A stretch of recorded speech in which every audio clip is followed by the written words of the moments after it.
Well, it helps your elocution if you have balls in your mouth and you What talk. the Oni?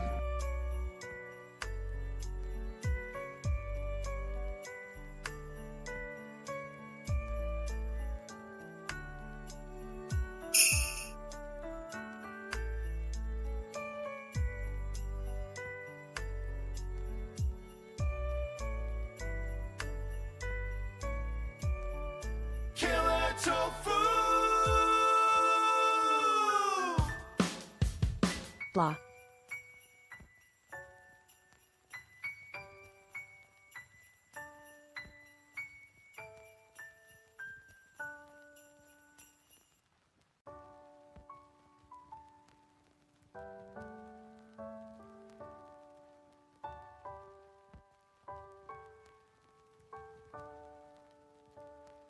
I'm gonna go ahead and come over early, so I need to make sure my mic sounds okay.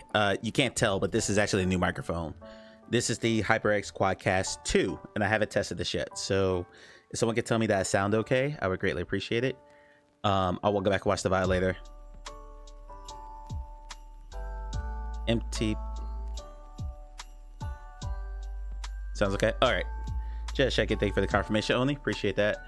We're probably not gonna play a game tonight, because this is the end of the year streaming wise, because I'm not going to stream on Tuesday, and Thursday is January 1st, which I am off on Thursday, so right, begin New Year's with at least an earlier stream. And the mic sounds so good. Yeah. It's a HyperX Quadcast 2. It's the later version of the mic I've had for 4 years, and it was a Christmas gift. I'm very excited about it, but I haven't had a chance to calibrate it or do any recording tests, so we're just doing it live. Another sub. I saw Gamer Tag already has something up. Does Beardo have something up too? Thank you, Faye, for the resub. Thank you, Oni, for the resub. 22 months, holy shit. And what else we got? Did I miss anyone else? Should I make sure I didn't miss any watch streaks or anything there? I think I got everyone. All right. So, like I said, we're not going to play a game tonight. I would like to really just kind of go over all the stuff that we talked about, games that we played this year. In the Discord, I put up a new channel called Top 5, where I ask you to list your top 5 games that you played for the first time in 2025, and a bunch of you replies. We're gonna go through all of those. I'm not gonna show trailers for every single one of them, because between some separate lists that I did and these lists, I would be showing over 100 trailers, and a bunch of the games are repeated. We're gonna be not doing that, so not gonna do that. So I do 3 months at a time, but the trigger's on the first stream in after it actually opens. Gotcha. Okay, well, thank you for 3 months at a time. I appreciate that too. Really appreciate that. Welcome back for the ads. So yeah, we're gonna pretty much navigate tonight. I've got a bunch of clips lined up. I've got some asset stuff to show you guys. Unity asset stuff to show you guys. Relax, not a word out of you. I'm looking at you, not a word out of you. I want to make sure I accentuated the T in asset, so it wasn't. Did somebody clip that? So that didn't happen. Well, y'all too, man. Kashi, oh god, I've seen that ad Water, everywhere. drink, water, drink, water. I actually might need to refund that, even though it's only one channel point, because I don't have any water right now. My water is way upstairs. So yeah, long story short, we're just gonna kind of hang out, go through a bunch of lists. There are some trailers I'm gonna show you. Seahawks is going crazy here.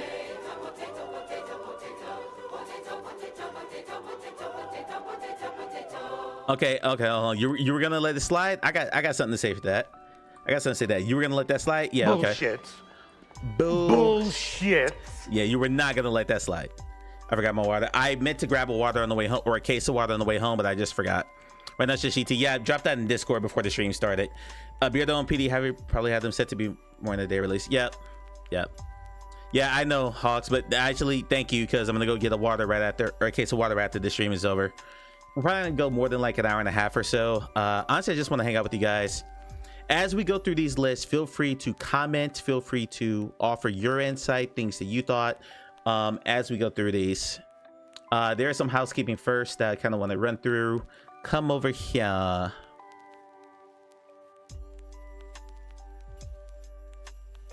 But you're wonderful. This shit's right. Thank you, buddy. I appreciate that. Anyone who watches me at all, I greatly appreciate. Let alone being number one. That is a tremendous honor. I appreciate that very much. This is just a stream distribution courtesy of TwitchTracker.com. You know what? I'm done with the Christmas music. I'm done with the Christmas music. We're going to switch to.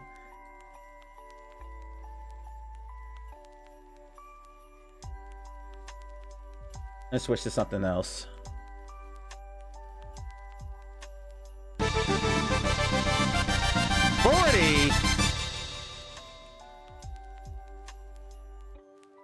Phenomena 1 coming in hot with the 40 stream watch streak. 40 stream streak. Oh no, please no. Once Christmas over, so is the music. Okay, I don't mind Christmas music, unlike most of you.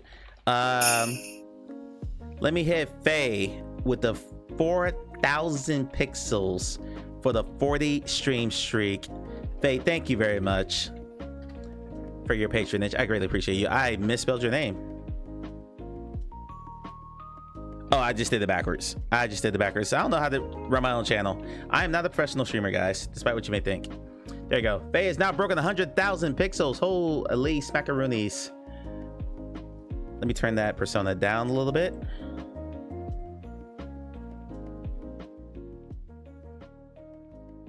All right, that should be better. Might be a little bit too loud still. Your Christmas what? Hang on. Your Christmas deck stream or not. Gotcha, okay. Carrie with 35 streams in a row. Thank coming you. in hot with the 35 stream watch streak. Thank you very much. I hope you all had a great Christmas if you celebrate, or if not, I hope you had an enjoyable free day off of work, because everywhere's closed on Christmas. Unless you work for Waffle House or a gas station, you're probably closed and not working. So I hope everyone had some good downtime. Used to love it up until the year my brother got 5K in snowboarding gear from Santa. You almost nothing. Jesus. I'm sorry about that, Hawks. That's awful. Well, relax. You're not gonna get your 35 streak in 2025 because it's the last stream of the year. But I should be back on Thursday. Real quick, I spent the most of the time of the year in 50 plus hours in games and demos. That's because I did 3 different. Yeah, stream is the redeem is disabled because matter of fact, I need to turn off the PNG tuber too. I think they're all off. Let me double check. Kitsy, what's going on? You can lick me all you want, buddy. New rule: you can lick me without turning my camera off. Just lick just lick away. Just, you know, watch the tickler spots. Kitsy, I hope you had a good holiday season, my friend, and hope you have a wonderful New Year. Is anyone doing anything interesting for New Year's? Please let me know. Please, you know, vibrations. After all the Steam Next Fest and demos I played this year, we did the Horizon Plus roulette, which we're going to do again next year because there are currently 93 games on Meta Horizon Plus, the subscription service now. 93. I went through and counted. That's insanity. Insanity. So we're probably going to do another roulette for there to see if there's any hidden gems in there. Probably not. Nope, maybe some VR. Sounds like a plan. That was the beginning of a Pillsbury Doughboy laugh. Just lots of good food and a shot of vodka at midnight. It sounds like a plan. I will have a shot of tequila. So I will be spending New Year's by myself, most likely. Second, Croy will appreciate this, because Croy will likely watch this VOD back, or at least the start of it. Second, or the single game I streamed the most out of anything in 2025 was No Man's Sky with 33 hours. Number 2, Russ will hate this because it should be number 1 for her. Number 2 was Walkabout Mini Golf. We streamed Walkabout Mini Golf 12 times this past year for a total of 31 hours. And then followed by Battle Mark for 15 hours, Alien Road Incursion for 13 hours, and the 7 Cats for 12.5 hours. No Man's Sky. That's all I want to take away from there. Next thing I want to talk about is the Live Open Vault. This is a separate YouTube channel. I think appreciate the Walkabout was second too. He'll appreciate that No Man's Sky was number 1 over it. I'm sure. This is the Live Open Vault. This is the archive for everything that happens here on Twitch. It's at Live Open Vault on YouTube. Because Twitch is now limited how many hours you're allowed to store on your channel. My Twitch channel used to look like this. I had to what the hell am I saying? I had to migrate. I keep looking at Kitsu's vibrate, so I was thinking I had to vibrate everything over, but that's a different connotation. That's a different Bao Chicka Wow Wow type of scenario. I had to migrate everything from Twitch over to where the hell is Touch Portal? Over to YouTube, which took a while. Oh, hey Russ, if No Man's Sky, if Walkabout does a Scotland course, do you think we'll get Croy to play it? Just so he could tear it apart. Imagine that. Imagine like the most stereotypical, ridiculous Scotland course, and we force Croy to play it just so he could point out all of the inaccuracies. Eventually they're going to do an Australia course, and we're going to lay out when we do that. Don't they already have one? Amelia, go confirm that for me. So I'm not sure. Isn't it Seagull one in Scotland? I don't know. Someone confirm that for me. I don't know. If so, we need to make sure Seagull stacks. We need to make sure Croy plays it. We need to get Croy to play that because he played the Graveyard one. When we did that video. Okay. Yeah, Faye, Amelia, thank you for the heads up. We'll have to talk to Croy about that. Anyway, back to Live on Ball. Let's say this is an archive. If you've only been here for a year or so, you missed roughly 100 games that I've streamed before this happened, or before you came into the stream. So there's gonna be a lot of archive stuff here that you might not have seen. So if you ever want to see me play stuff like Ruins Magus, Lies Beneath, Bell of Honor, Discord and Chronos Alternate, one of my favorite games of last year. Not this past year, but you know, 2024. Because I needed that game, and I did. Edge of Nowhere, stuff like that. I am slowly but surely archiving every playthrough I've ever done on this channel, even the really janky original streams I did where I was in a garage using my cell phone as my microphone and it sounded like I was talking in a cave. It was awful, but I'm still gonna archive all that stuff here. So if you're curious about anything I've ever played before, you can do that. Also, if you miss a VOD, because VODs are only gonna last here for 2 months, it's certainly gonna come back 2 weeks because eventually Twitch is gonna take that privilege away from me. All of the VODs are archived here too. I am looking for the VOD archive channel and I don't see it. Okay, I'll have to check. For some reason, the VOD, unless I'm just blind and overlooking it, it has like 114 videos in it, but all of my VODs are going to be archived here too. So, yeah. Please subscribe to that if you ever miss anything or just want to see some old Live of my content. Asset stuff. If you're into asset building or building anything Unity, or you just want to collect assets, I'm talking to Relax, I'm talking to Oni, I'm talking to Arlen, talking to anyone who has any interest in game dev. From Christmas Eve forward, and I posted this in Discord, they are doing a free gift every single day. Today's gift is personal to me because it is the character model that I'm using for my game, currently titled Immersive JRPG Simulator VR with zombies and co-op. Turkey, port salute, and cranberry sandwiches. My guy, Boy Brown, how you doing, buddy? How you doing? I think most of them missed the one I was interested in. That sucks. So this is a bunch of interchangeable, like there's a male and a female body part. You could do different skin tones, different hairstyles. I think it's like 10 different hairstyles, a bunch of different outfits. This light version is just like 2 outfits and 2 hairstyles. I have the full version because I caught it on the sale. But if you're looking to get some good looking, like JRPG-ish anime looking characters into your game, grab this because it is free today only. I'm good today. Hope you had a good Christmas. It's pretty good. I'm at the age now because I don't have kids or anything who live with me that really is just about going to see family. I went and saw some family. I went and hung out with my mom for a bit, and I just kind of kept it chill. So, and New Year's will probably be the same thing. So anyway, that's available. The other thing, before we get to the walkabout stuff, is this. So, even this, I wonder if you could recommend a pretty. Okay, wow. I'm gonna provide context for what Soanin. By the way, happy New Year, Soanin. Even though it's a few days from now, but I won't see you before Thursday. To provide context for what Soanin just said, someone in the Discord, I think it was Thomasaurus, asked for a recommendation of good story-based VR puzzle games, and I named about 10. And somehow I overlooked this gem that Soanin got me to play that I absolutely loved. Somehow I totally overlooked Shadow Point, which is on PlayStation VR 1, MetaQuest, and Rift. I don't think it ever came to I don't think it ever went to PCVR. So when correct me if I'm wrong, that's not on Steam, right? Didn't this one, you had to use Revive for this, right? Like birthdays, you know, so Anna, happy early birthday. You know, your 50th is always special. He's gonna kill me for that. I think Soana had to play this via Revive, if I'm not mistaken, but I played this on, yeah, straight up Rift. But an excellent puzzle game. I'm embarrassed I forgot about it, but just go show there's a lot of really great puzzle games in VR, environmental puzzle games that make use of VR mechanics. This one is, yeah, it's a good story, and it's narrated by Sir Patrick Stewart, which, if that's not enough to sell you, Sir Patrick Stewart is in a virtual reality game. If that's not enough to sell you on it, I don't know what is. People, what's going on? Just played this one very recently. Faye, what'd you think? I thought it was terrific. Yeah, and it was Patrick Stewart before he started sounding he started sounding like his age. Is one of the downsides to the recent Star Trek show is, man, like that was my childhood back up on screen, but as I've aged, they've aged too. So it was, bits of that were tough to watch, but the ending was fantastic. Anyway, off topic. This is Proto Factor. Fish for older game looked good. Yeah, it looked really good.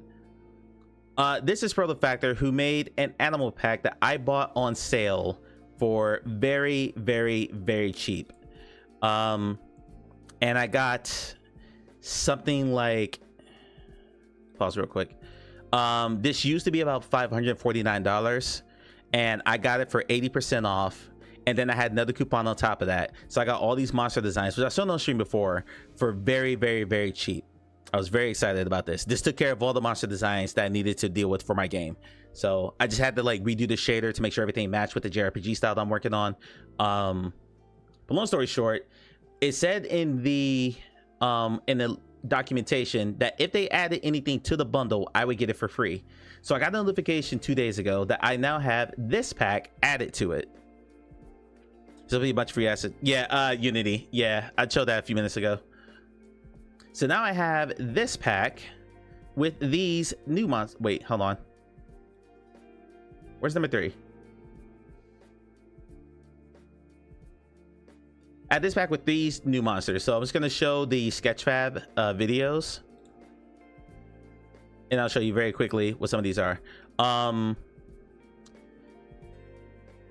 I cannot tell you how long it would take me to build something like this in Blender. One, because I'm still in the very, very, very rudimentary stages of learning Blender. And 2, because even if I knew Blender like the back of my hand, that's weird, it would still take me a very long time to build something of this level of quality and do it over and over and over again. Whatever, Kitsu. Whatever. So yeah, there's that one. That's a Crassoplast. This ugly blobbish creature might look insignificant at first sight, but this creature is a ferocious predator. 12,770,000 tries, or aka polygons. One of the benefits to me trying to make a turn-based JRPG is that I have a lot of control over what you see, because like the battle arenas don't need like massive draw distance and stuff, because they're just arenas that you fight all the characters in, or all the enemies in. So I can get away with doing, and I've already tested this a couple times in other prototypes that I build. I've already done some testing with this, and I can get some pretty good looking creatures on screen, because I'm controlling like how many, my polygon count is pretty low for like the environment and stuff, because it's all like a contained arena, if that makes sense. Limited draw distance pass, oh whatever. But you know what I mean, like, because you're running up to an enemy, and all the enemies in the overworld have the exact same look. They're shadows, so you hit them and then you go into the arena, and then the shadow turns into whatever creatures you're gonna fight. So because of that, and turn-based games in general did that to save on resources and things like that, but it gives me a lot more overhead into what kind of creatures stuff I can bring in. So I'm excited. Future Brew just picked up Shadow Point for €2. Nice. Excellent. Hello, Mike. All right, relax. Hello. If you would like to see Relax's foot post surgery, go to Victor's and Pitios in my Discord. where I know Future's very excited because apparently we learned earlier this week that Future likes feet pics. What the hell? That was a little bit delayed, but yeah. So please DM Future all your feet pics. Please don't do that. He'll kill me. All the feet pics. This guy looks like this. And I'm not gonna show all the sketch pads at each of these. I'll just go through each creature one by one. I feel like I want to make this guy a boss fight because for scale, this is what I'm 6 foot even. So I'm 1 inch shorter than this model. This is what this guy looks like size-wise. I'm very much looking forward to bringing some of these creatures into the game. This is a Rocatrox, an ugly giant caterpillar that will devour whatever comes close to its toothy mouth. It can attack by surprise from underground, so watch out. There's your scale picture. So yeah, gonna be a lot... Just a lot of things, but there's a lot of like insectoid arachnid type things. So I don't think I'm going to use this in my game, but it's again good to have. I could make one hell of a Starship Troopers X medieval game where like evil alien, there's like an evil bug empire trying to take over your fantasy world, because I have so many bug looking creatures available to me right now. I don't think I'm going to make this creature that scale because in turn-based that's going to be really hard to fight something that big, although Claire Obscura did pretty well with it. More on Claire Obscura in a bit. This is the Hexapodosaurus. This unlikely hybrid between a crocodile and an insect. Can be a ferocious shit. Okay, ferocious shit. Can be if a vicious, ferocious creature with his enemy with his powerful jaws will deal lethal damage. This one, let's see sketch out for because I haven't watched it yet. Look at all those teeth. Let the model load all the way in. There we go. So yeah, me building something like this, like I'm not gonna make a game if the Unity Asset Store and places like Fab and stuff did not exist, because I think for your first game you kind of want to like use stuff like this to kind of hide your weaknesses. I am not an artist whatsoever. I'm a programmer. That's what I went to school for, so all the programming stuff I can handle, but asking me to like build all this is why teams exist. And I have so much respect for people who like solo devs who could do all their own artwork and all their own music. Like Zaxxy Lacus Brown, who made the Vertigo games. I have so much respect for people who could do all that. I can't, so I'm supplementing what I can't do yet with assets. I'm not allowed to comment on what I think this looks like, as I promised Mike I wouldn't be too kitsu. What are you talking about? Be all the kitsu. Please tell me what that is. I don't know who told you that lie. I think that was everything in the pack, unless I just scanned too far.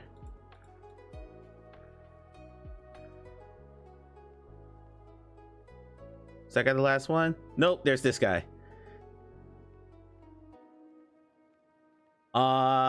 This is a Laricaderm, a massive bipedal monster who uses raw power to smash whatever stands in its way. This fierce creature doesn't fear anything, so watch out. 16,000 triangles. Really risky. I'm not reading that out loud. I'm not reading that out loud. Yeah, I suck at art. I can draw stick figures. I can barely draw. I can't draw a straight line, Future. So thank you for the resub, buddy. Thank you for the resub, buddy. Skip ahead on the sketch fab. And then there's one that I know, even though I'd already picked most of the creatures I wanted in the game and I kind of laid out story around certain things, there's one that I have to include. This looks like a creature you would fight in the desert. There's not a desert planned in my game right now. But yeah, just slow moving, very slothful. Anyway. Russ, please tell me that is not a subreddit. Please tell me, Art, don't stick your dick in that. It's not a true subreddit, please. I really hope it's not. This might be my favorite one in the whole pack. Look at this thing. Acanthosaur. I'm going to use this in the game.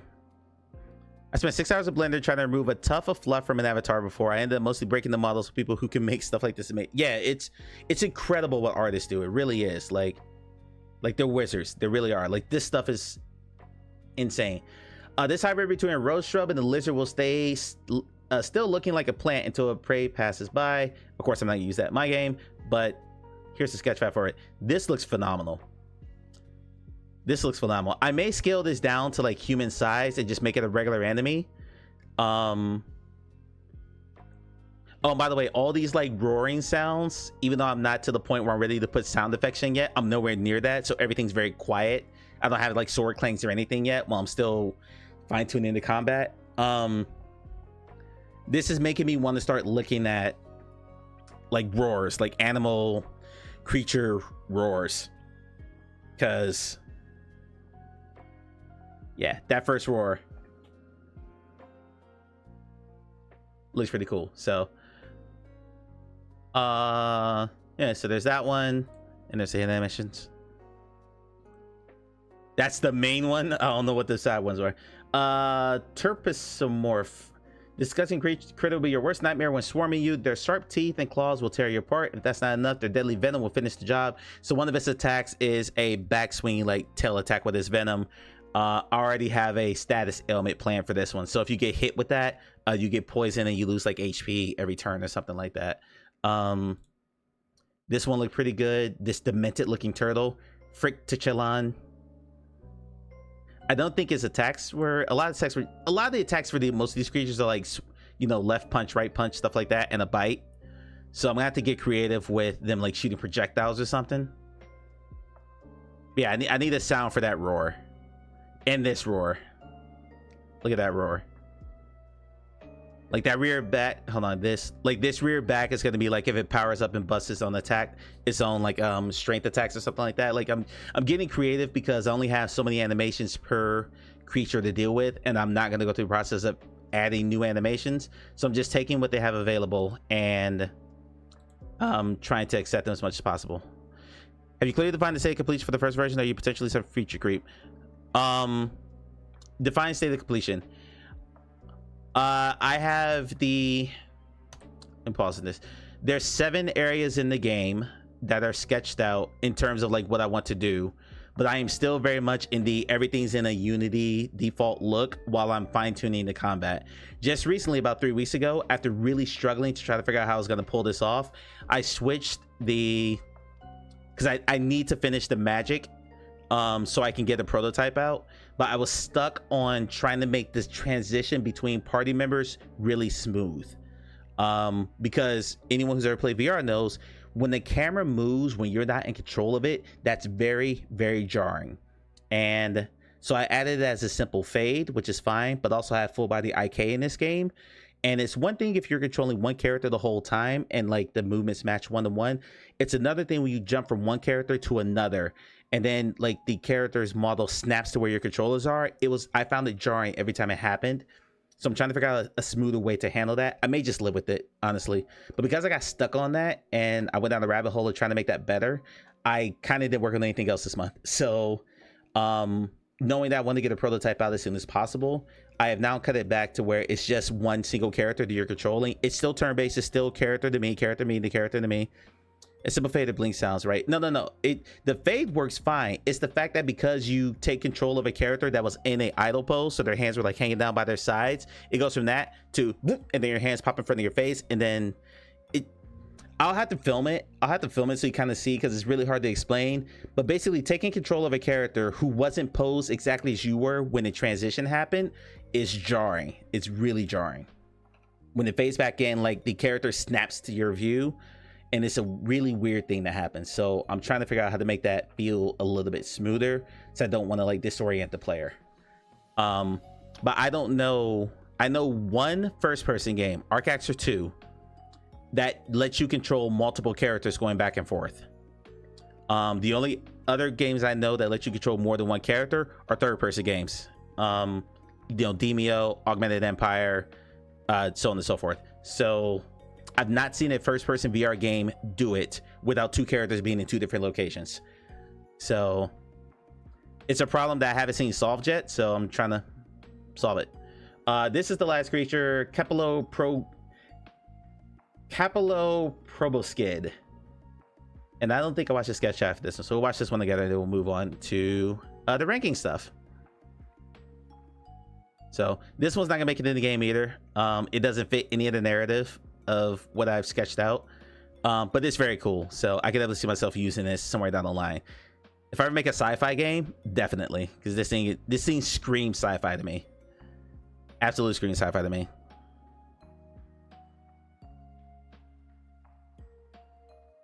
You get them to do the Henry Cavill arm reload from Mission Impossible. She take them over. Well, the thing is, because the IK takes over, like their hands, the character's hands snap to wherever your controller is.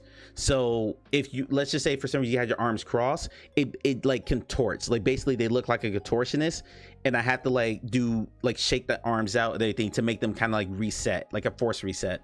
Like one time when the character switched, the hand was backwards, and I can't explain why that happened. So I'm trying to figure that out, but until I do, I'm just gonna proceed with the game as if it's 1-1, just to get the combat done, and I'll circle back and finish that. Yeah, exactly. It's body horror stuff, and I don't want to do that. So that ends the game dev part for the day.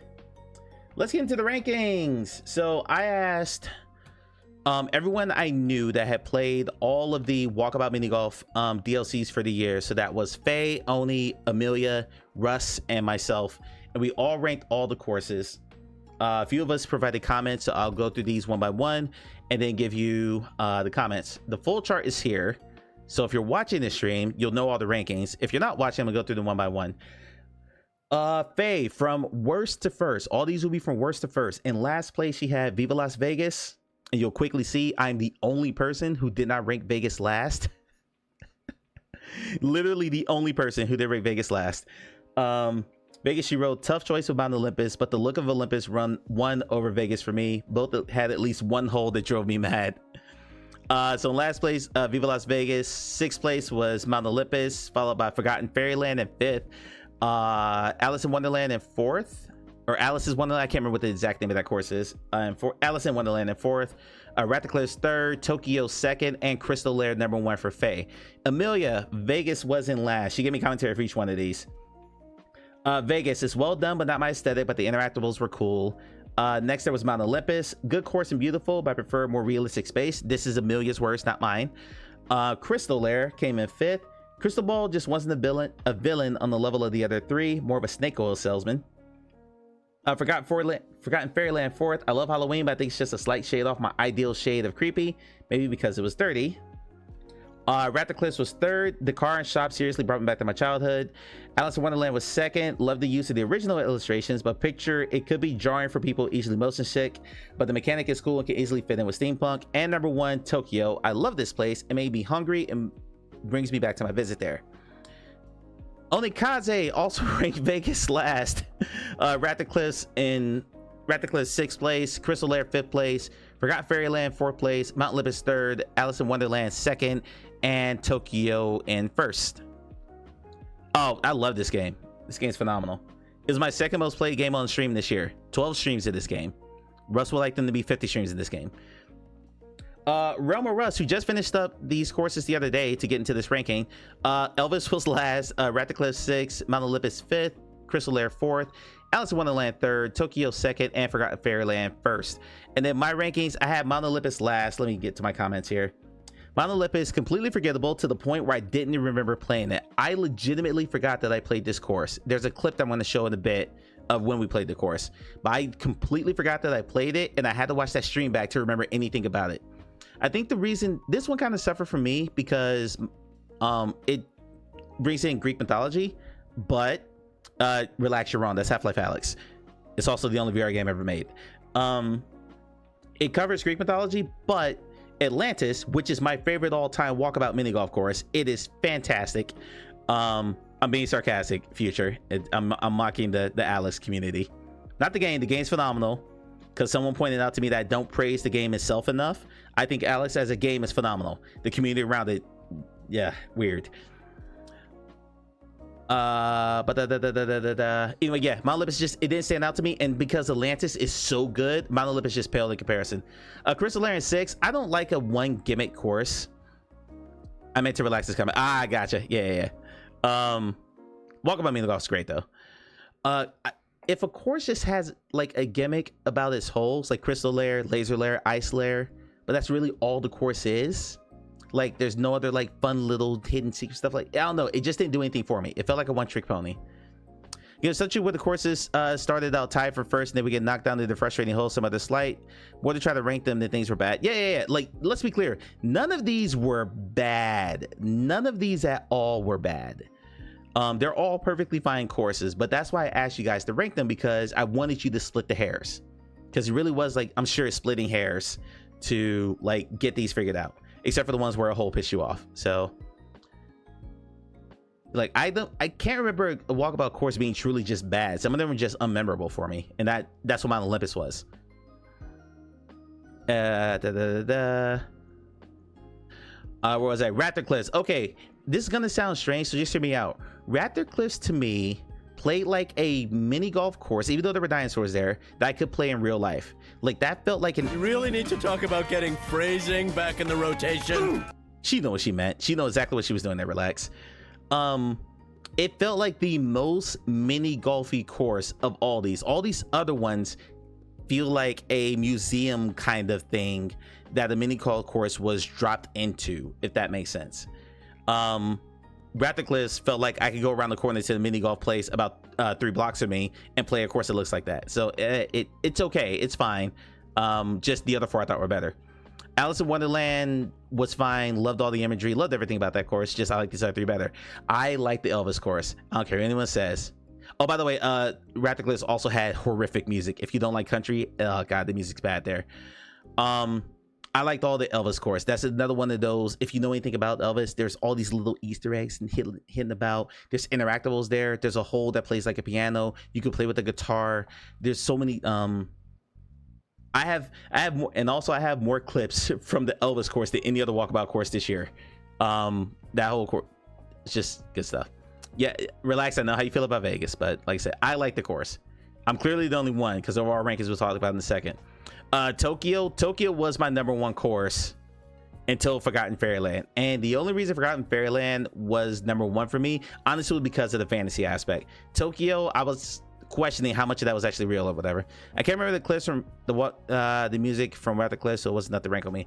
I ranked mine before I played it back with Russ the other night, because that was the last course Russ needed to play to do our rankings, and I remember hating that music all over again.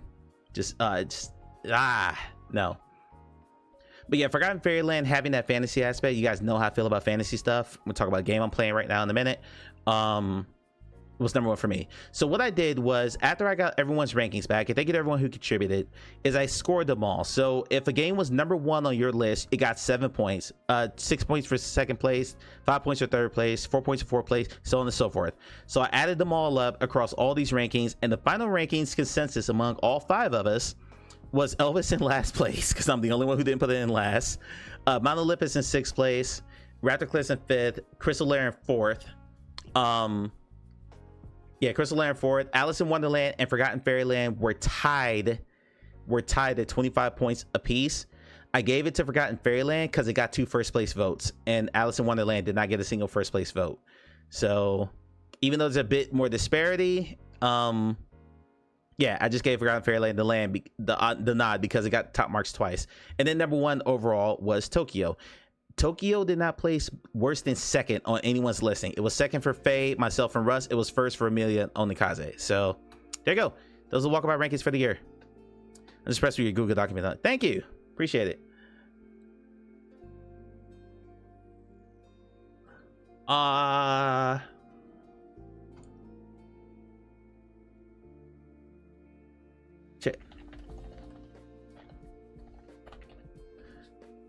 A quick aside, I'm addicted to this game.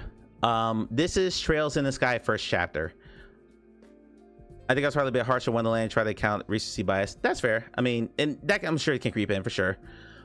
This is a turn-based ATB, that's timey based JRPG. I have never played a Trails game, even though this series has been around for nearly 20 years and has, I think, 13 games. So I finally picked one up, picked up the demo. Excuse me. So I finally picked up the demo for this because I had never played a game for Neon Falcom, they've been making JRPGs for 2 decades now, and finally played it. I thought the demo was fantastic. I did not want it to end. ATB, B as in boy. It's basically a timey based combat system. I thought this was fantastic. So I'm going to no life this game the second I get it. Active timeout. Thank you. I can't remember what they stood for.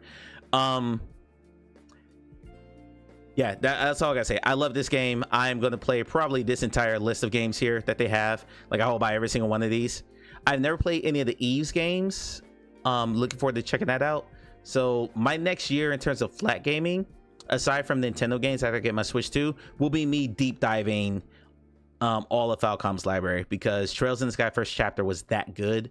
Trails in the Sky second chapter comes out in June. So looking forward to it. Really looking forward to it. With all that said, okay, what's the next thing to do? Any, meeny, miny, mo. All right, let's do these. In the Discord, I'll download the demo. Yeah, give it a shot. It is an acquired taste. If you do not like heavily JRPG tropes, the two leads are teenagers. The girl is a bit of a shrieker. The guy is played by the Black Ranger Johnny Young Boss, for those who don't know. If you don't like JRPG tropes, you're probably not gonna like it. As someone who has played JRPGs my whole life, I thought it was fantastic, but I had a great time playing it. Now on to the top 5s. Where's Discord? Here's Discord. Over in the Discord, I asked everyone, I made a whole channel called Top 5, and I asked everyone to post, and I'm going to quote this exactly because someone misconstrued the message and gave me a weird list, but I'm going to go through it anyway. What are the top 5 favorite games you played for the first time ever in 2025? That did not mean that the game came out in 2025. We say that for Critiquemas. Games that you played for the first time. So it could have been something from your backlog, anything like that. You played it for the first time in 2025. What are the top 5 games that you played? So in order of the people who posted, I'm just going to go through each one of them. The idea, yeah, exactly. You're very relaxed. I have 3 windows like this. I have 3 windows just like this with all these tabs. The idea behind this exercise is it's very easy to overlook a game, or maybe you're like, huh, well, this person liked the game and I kind of like some of the games they like, so maybe I'll give this a shot. That's kind of the point of this, is hopefully this maybe entices you to check out the game. I'm always trying to get you guys to, like, you know, consider a game you hadn't considered before, or expose you to a game you've never seen before. My whole channel is built around VR. Most of you are being exposed to games for the first time because of me, and I take that very seriously. So I want you guys to contribute to excuse me, I want you guys to contribute to this and just kind of share the things that you enjoyed in a year, and maybe someone else says, oh, well, that person enjoyed it, maybe I'll enjoy it too. So starting out the list with Faye. Faye posted first. Faye, correct me if I'm wrong, are these ranked 1 to 5? Like, number 1 is your favorite, or are these just 5 in any order? And for anyone else who posted, let me know, are they in no particular order, or are they ranked like 5 through 1 and then 1's your number 1? Fifth for Faye was Of Lies and Rain. This comes from Costello Inc. If you guys remember, one is favorite, okay, if you guys remember a game I played when I first tested the my haptic vest I got a few months ago, one of the games I played was something called Arcanade. It was a game where I basically got sucked into a 1980s arcade game and I had to shoot my way out. This is the same developer. Clearly I'm not gonna watch all the trailers because we've seen a lot of these. Why is it $10 more on Steam? I have no idea. Relax. I have no idea. Yours in order. Okay, gotcha. It takes a lot of inspiration from Half-Life Alyx. The gravity gloves, the kind of overall vibe of it, but it's a post-apocalyptic, futuristic sci-fi story-based shooter. Faye, correct me if I'm wrong, I think you played it twice. Are you in the middle of playing it twice, if I'm not mistaken?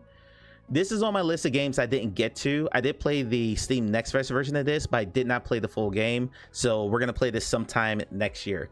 But I think this is going to be more Hey Call Me Clay's vibe than mine. So I did send this to him and say, hey, check out this game, because Clay absolutely positively loves Half-Life Alyx, like a lot of people do. So maybe he'll find some fun there. There are Arcanade things in Lies of Rain. Really? Interesting. Interessante. Number 4 for Faye was Titan Owls. We streamed this on the channel. Just a fun game. I did not see any resemblance to Alex. Yeah, okay. Okay, so Annan. Titan Owls, a lot of fun, a good co-op game, but even take the co-op away, because I played quite a bit of this single player off stream.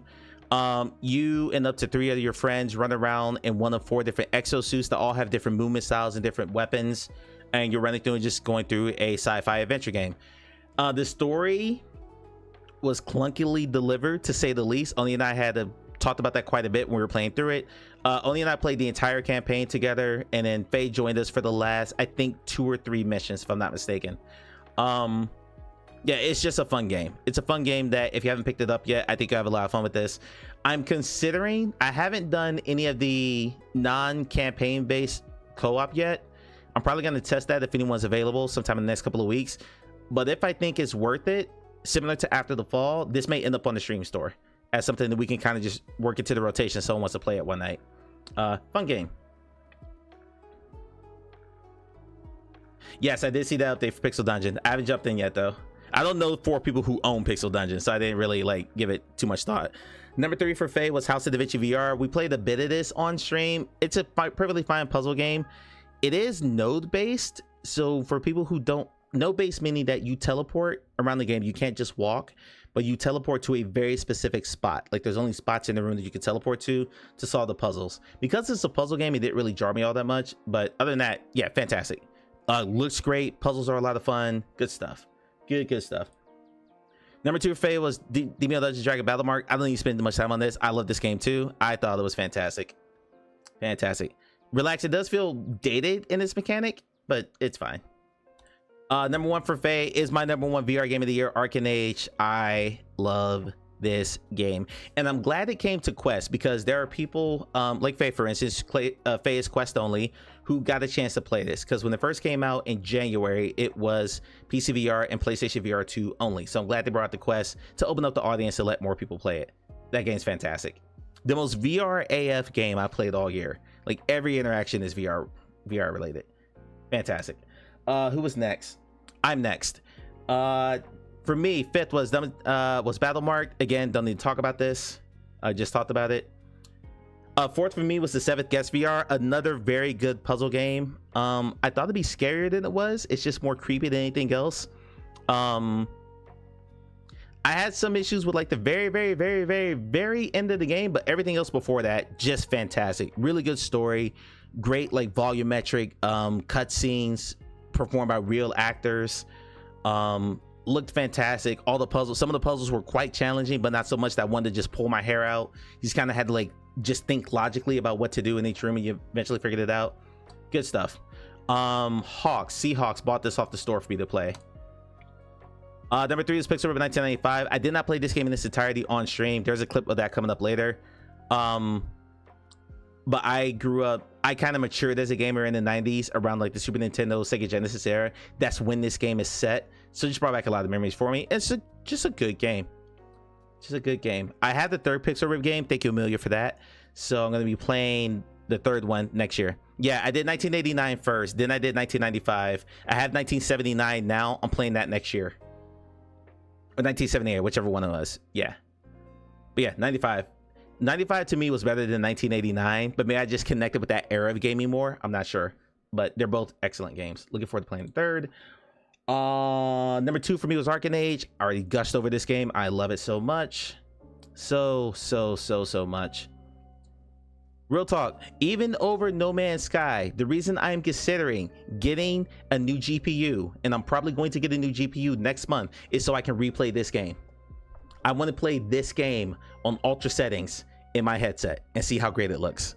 I was jealous when Soanen played this, and Soanen played this on his 4090 and can max everything out. I was so jealous. So I was like, oh my God, it looks so good on the screen. I want to see this in headset. Just can pick your case. I will do that right after the stream ends. I did look up the model of my case though, Oni, and it said I could fit. What the fuck?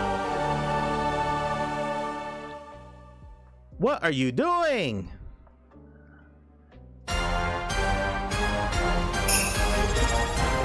Too many things happening. Too many things happening. Towards my GPU. Thank you, buddy.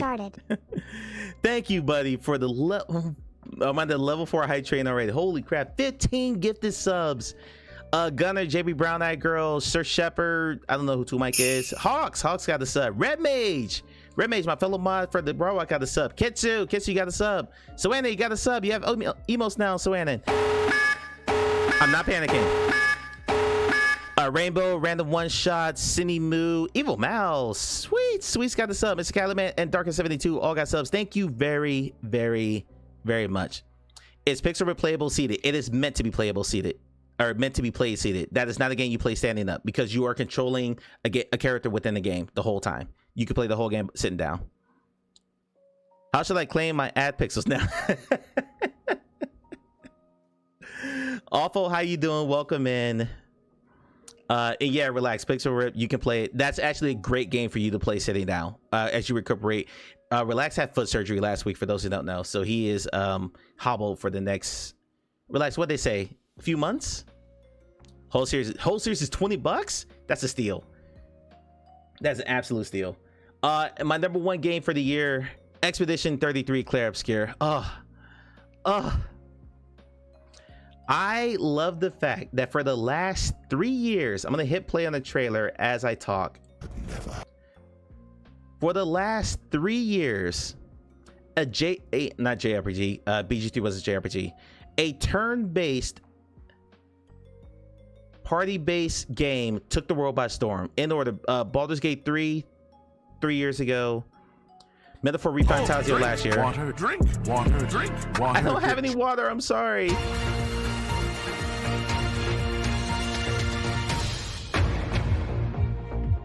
Breaking news. Everything I saw full reports Mike is now peanut butter brained. Too many things. Too many things. The community has missed you, wishes you happy holidays, and is waiting for you to eat some PB&J. More PB behavior, E33 at 11. Now back to the stream. I love that I put down back to the stream at the end of that. Thank you, Awful. 8 to 10 weeks of physical therapy, maybe regular shoes by 6 weeks. Charlie, what? Walking the circus boot. Okay, nice. Turn-based RPG style game. Yeah, there we go. There we go. Love you too, Awful. Thank you. Wow. And thank you for the hype train. I greatly appreciate that. I think my record for a hype train is level 9, and that was on the birthday stream. I don't think it ever gets any higher than that, but that's pretty cool. Thank you, Future. I appreciate it. Thank you for contributing to the GPU fund. Future just wants me to get the better GPU because I have a price limit on what I'm trying to get. I'm trying to keep the whole thing. I want some sourdough. Absolutely. If you can freeze some sourdough and send it to me, I will give you my address and I will pay for the shipping. Awful. I will pay for the shipping from Canada. I will pay for the shipping from Canada to get it here. That's an arm and a leg, and I will still pay for it. Got some starter. Starter what? I live in Georgia. I live in Georgia. If you drop it off at the border, I will drive from here to the border to get it. Got sourdough starter. Yeah, you can talk to Awful about that. I don't know anything about how to make sourdough bread. I just know Awful has been experimenting with perfecting her sourdough recipe. Sourdough starter culture can outlive you.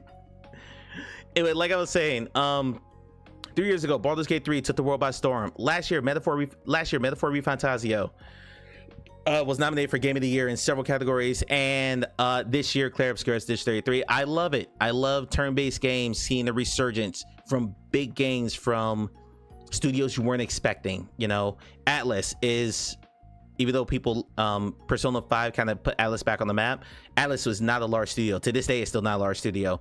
Sandfall is like 40 people. Larian had been known for Divinity before they made BG3, but BG3 pretty much gave them carte blanche to make whatever game they want from now to perpetuity, because that game did so well. I played Expedition 33 in April and still not tired of watching people play it the first time. Yeah, me too. I still watch a lot of the Claire streams. Clay played it the other day. Loved this playthrough. Hanan spent 200 hours in it. I wish I could go back and watch the VODs from my other friends who played it. Mr. Caliman. I wish Joanna didn't stream it because he only streams VR. But yeah, just I went back and watched the VODs from when Quan played it. Good stuff. If you got a hype chest, open it up, see what you got. I got, oh, look at the cry. Look at the crying emote. It's so cute. It's so cute.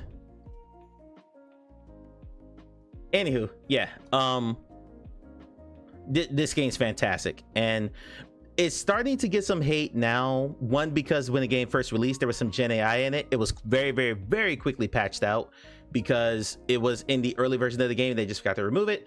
But it also won so many awards that now people are kind of hating on it. So like, it shouldn't have won that so many awards. It's a great game. Just fucking play it. Just play it. Too fresh in my head. I'll also not watch the stream as much as they're doing E33. Yeah, that's fair. That's fair. But anyway, that's my #1 game of the year. Next on the list is Russ.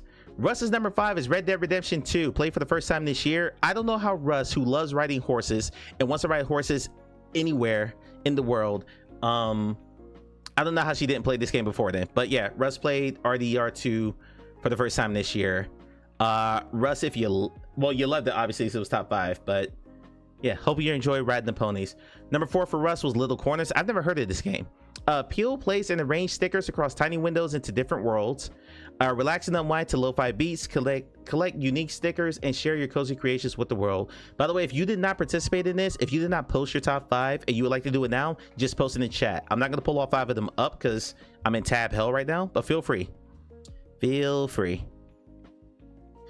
For active horse genital physics. Good lord.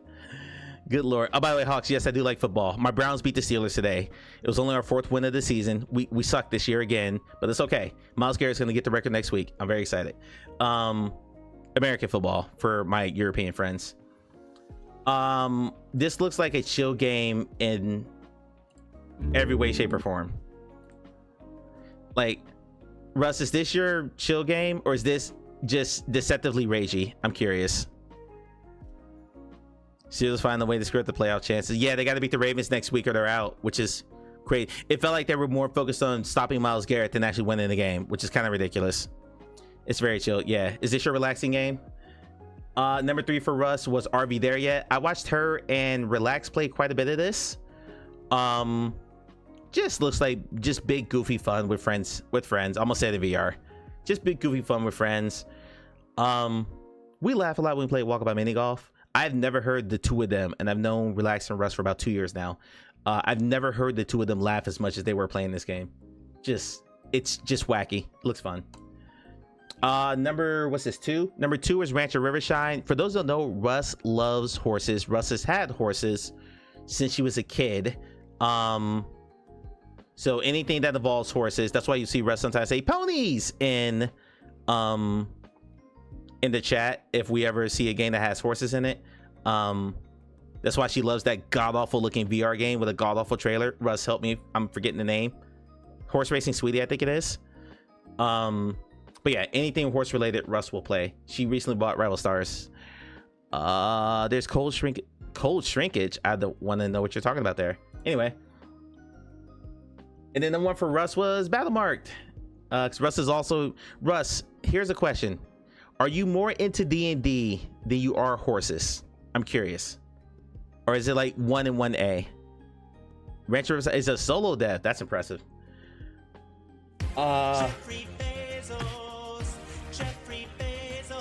Ads in 2 minutes. Savannah, you cannot escape the ads because you have a sub now. Moha, you have to sit here watch me Randall. This one is Future's list. Future had 3 honorable mentions that didn't pull up here. They're Townsman VR, Resident Evil 4 VR. Future, I have a question about that. And SnowRunner. Future, for Resident Evil 4 VR, are you talking about the Quest version of the OG game or the VR port of PSVR 2 of the remake? I'm curious which one you played. The OG. Gotcha. Okay. Fantastic game. Streamed it twice. Fantastic game. So number 5 for Future is Far Cry 5. Are you a Far Cry fan? Or do you just like that game? Or is it just like the 5th one? Or Prey Dogs mods. Yeah. Fair. Number 4 was Skyrim.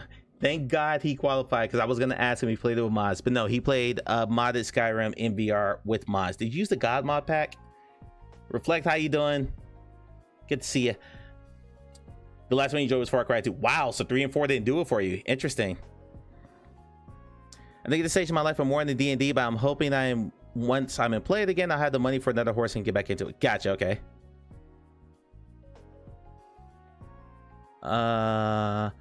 They're gonna play that Zelda Breath of the Wild. I am not. I'm not. I played 500 hours of Breath of the Wild, honestly, Beavis, so I'm not like rushing to get back to it. Oh yeah, Oni's right. Snag it quick because that thing's gonna go away very quickly. Stormy, I'm not playing VR tonight. I'm just kind of recapping. I got a bunch of like top 5 lists from people in the community. We ranked the Walkabout Mini Golf DLC courses. I'm about to go through a bunch of my like list games here in a minute. This is my last stream of the year, so I'm just kind of hanging out with the community, going over some stuff. So we're just yapping tonight. I'll be back to actually playing games on Thursday. So just give you a heads up. You were looking for me to put on the VR headset. It's not gonna happen tonight. Put your top 5 not in order. Okay, I'll go grab it in a second. Relax. Beavis, I grew up around horses. My mom. And now we're in that. Sorry, Stormy. That's great. Let's see your face. Thank you. What was I? I grew around horses. My mom had raised and shown horses. We had a couple when I was younger. Nice. I didn't know that about you. I'm learning new stuff about friends. Anyway, what's this? Number 4? Yeah, number 4, modded Skyrim. I'm surprised this isn't higher. Number 3, Legend of Zelda: The Week's Awakening. Future, I love you, buddy. I love you. Did you play the original GBA version? Or DS version? I can't remember the original handheld version. Or the Switch remake. The Switch remake is fantastic. It is fantastic. And they used the same engine for Zelda Echoes of Wisdom, which was also quite good. Very, very good. I played the original Game Boy version. I never played the original Game Boy version. I didn't play this until it came to Switch. And oh my god, it was great. Let's go for the Switch and N64. Gotcha, okay. You never beat a Zelda game? Oh, Beavis. Oh, that hurts. I think it's having a real shot. Never played more than a few hours. Probably spend more time modding it. VR always had a shimmer that finally got to go away. I haven't gone back. Too many good games to play. I know people who have spent more time modding Skyrim than actually playing it, so you're not alone in that. Relax. Play the original 04 on... That's the goal. Yeah, the Switch remake is fantastic. I'm gonna replay this when I get my Switch too, whenever that happens. Number 2 for Future was Surviving Mars Pioneer. I need to get back to this. I played enough of it to kind of get a feel for it, but I played enough of it to know that I wanted Croy to play this more than anything else. And Croy started playing this and then blew through like 30 hours very, very quickly. Like he no-lifed this for a week straight before he ran through the content. So I'm gonna revisit this at some point in 2026. It's just, you know, like a lot of it's saying, it's just a lot of games in front of it. And then number one for Future, played for the first time in 2025, which means you're not a real VR fan. You should have played this 3 times over by now. I'm joking. It's Half-Life Alyx. Again, games you played for the first time in 2025 is the list. That's the list. This is Soana's list.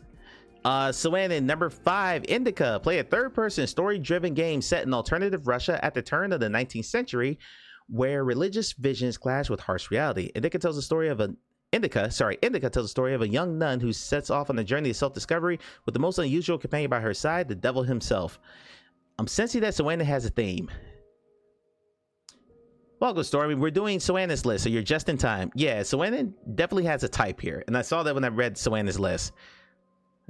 It's like, I know Soana mostly for rhythm games, so this was good to get.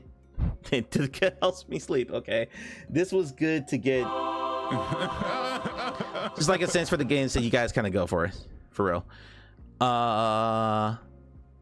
Relax. Was it Government Contracts? That John Wick S mod for Half-Life Alyx? Not Government Contracts. That's the name of the game they're making. What was?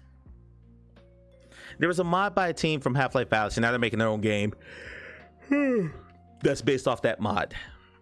So I played Half-Life Alyx maybe a little more than halfway. I haven't gone back to finish it yet. I played the first and second Half-Life as soon as they released. I love those games. What stopped you from playing Alyx all the way through, Beavis? I'm curious. I know you like Half-Life. You talked about it several times. So I'm curious. What stopped you there? No, not that one. Okay, gotcha. Number 4 for Soana was Karma. Again, Soana has a type.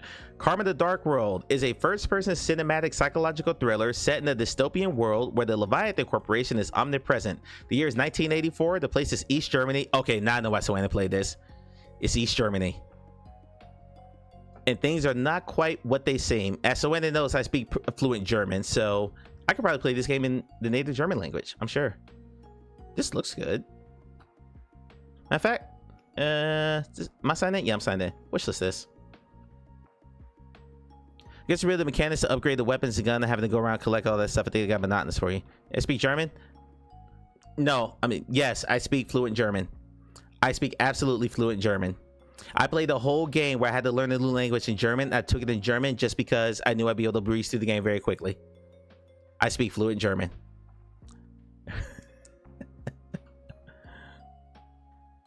Now, I'll to give context, there's a game called Christ. I can't remember the name of the game, but it's a foreign language RPG. And Bullshit. Bullshit. And I was trying to say, I can't remember the exact line, but it was something about the dog. Or no, the question was, do you like cats and dogs? And when I streamed the demo of the game, I streamed it and I chose German as the language I was trying to learn. And so, and if you could type, do you like cats and dogs in German in the chat, please? There's a word, I think it's Hund, H-U-N-D. And, yeah, H-U-N-D. But for some reason, I could not get the D out. So if you just say Hund, H-U-N, without the D on it, it doesn't mean dog, it means something else. So Soanen said that when he watched the clip back, he fell out of... says, cats and dogs living together, mass hysteria. I like the reference, my friend. I like the Ghostbuster reference, my friend. I love it. He said that it sounded like Hun, and that is chicken. Yeah, because I could not say Hund. I say Hun. So instead of me asking, do you like cats and dogs? I said, do you like cats and chickens? And so when I thought that was really funny. So the running joke for a few months became that I could not say the word dog in German because all I would do was swallow the D. And the joke became Mike likes to swallow the D. Anyway, moving on. Nope. Relax. No. I was explaining something for context. Relax. Don't do it. Keep fucking that chicken. Okay. I gotta restart that. Did somebody clip that? Thanks. Relax. Okay. We're gonna shorten that to like 3 seconds. Number 3 for Soeda was Arcanage. We talked about it a few times. Number 2, my man. Number 2 for Soanen was the first Asgard's Wrath game. Thank you for the clip. This was my favorite VR game until the sequel came out. I love this game so much. It's action RPG with puzzles, great graphics, good combat, a massive inventory system, lots of things to do, companions. I really want more party system games in VR. That's why I love Demio so much. Oh, it's amazing. I know you're voice texting, so I'm just gonna read this as written. Asgard's Raz blew me away. I was hoping to say ass. Asgard's ass blew me away. With officials at the time, when I was playing it through, my PC couldn't handle it. Yeah, the clip started at the perfect time. Okay, great. I'll watch it in a second. Asgard's ass. But yeah, fantastic game. So I'm glad you're enjoying it. And number 1 for saying it, just like me, Clairscure Expedition 33. Fantastic game. I think Soanen finishes before I did. The cold, harsh wind of Asgard's ass. Okay. I think Soanen finishes before I did. No, he did, because he was asking me why I hadn't started yet. He asked me that a couple times. I've since gone back and played the whole game through on expert difficulty. It's just so good. So good. Okay, he reminded me of Cortana, my first car that had that voice to text. Me and my friend would go around texting people, and it would fuck up royally. Good stuff. Who's next on the list? Croy VR, next on the list. Number 5 for Croy was Split Fiction. I am 99% sure. Russ, maybe you can help me out with this. I'm pretty sure Croy played this with his son. This is a co-op adventure game from the people who made It Takes Two. And I have not played this. I've only seen it streamed about 4 times. Squirt played it with his cousin. The Broadwalk played it with her sister, and a couple of my other friends played it. And yeah, just peak co-op. Some of the mechanics they did in this, especially towards the end of the game, were just mind-blowing just to see from perspective. The number of like different mechanics and things that they incorporated in this, and like the really fun use of co-op to like solve puzzles and navigate through levels, just really staked. Really well done. I was really impressed with this. It Takes Two was so good and a better story. Yeah, I mean, the story in Split Fiction is not as deep as It Takes Two. It Takes Two was deeper on a personal level, but they were also about two really bad parents. So yeah. What was that midnight game that's about voodoo magic and stuff? The Midnight Walk. The Midnight Walk, which didn't make any of my lists, believe it or not, because it got enough acclaim that I couldn't call it overlooked, but it wasn't in my top 10 of the year, just because I don't know, it just wasn't really my vibe. I admit that it was a good game. Yeah, me and Mama and her sister played A Way Out. That was a really good game too. But I admit that Midnight Walk was a good game. It just didn't vibe for me as much as it did everybody else. So number 4 for Croy was Lumens Arise. He played this on stream. This is one of the games I overlooked for this year. Just a straightforward puzzle game. No story, nothing like that. Really good music, really good visuals. I think Tetris Effect looks fantastic in VR. Amelia also played this, and yeah.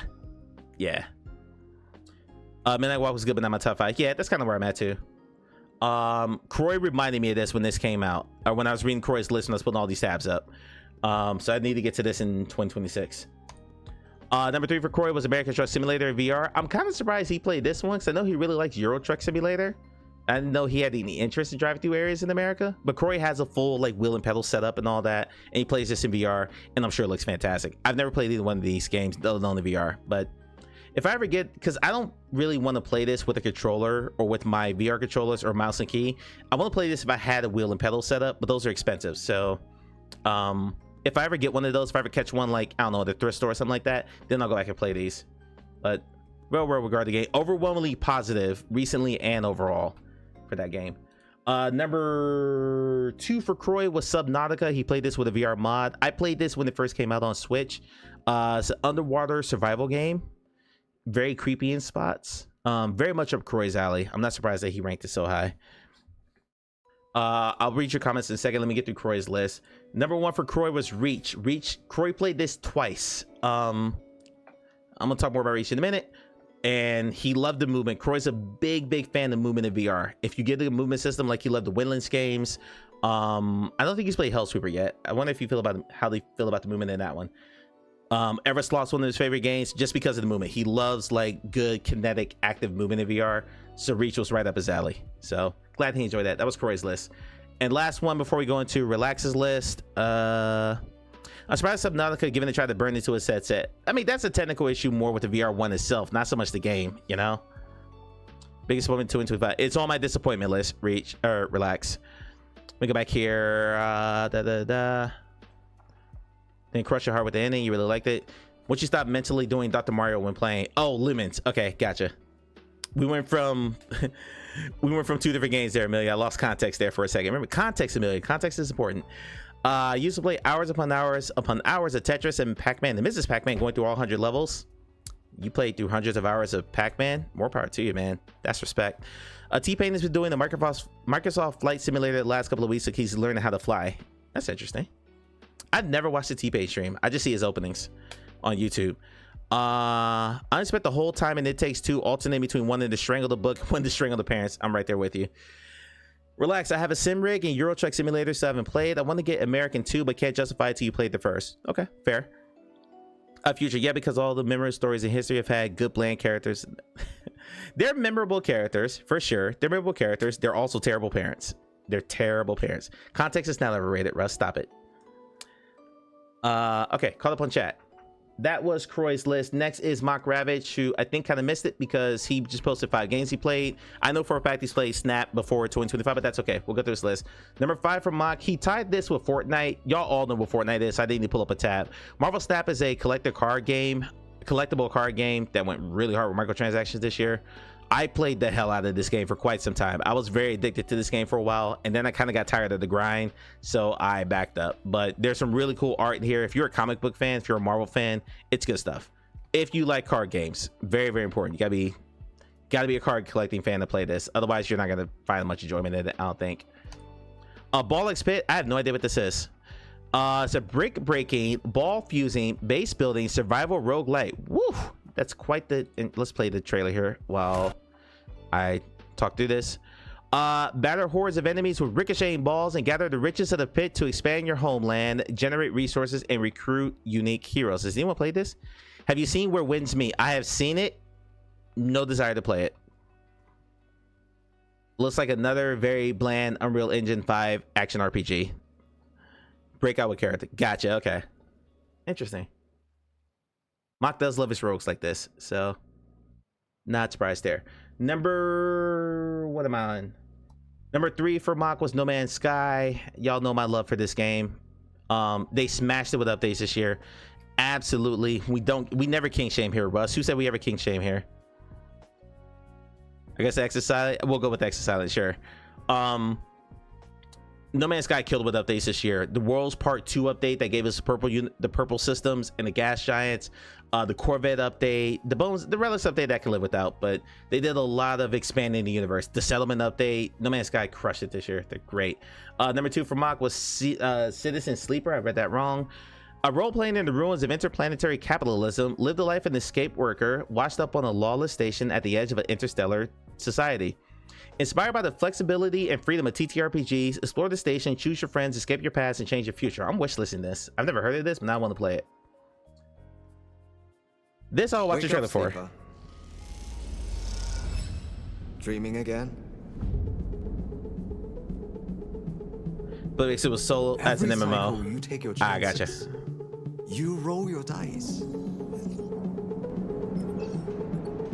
You do the work, get paid, survive. You turn up for your friends, or you don't. For people who have Steam Decks, it's probably a great Steam Deck game too. That's like Yeah, it's a text yeah. adventure. Interesting.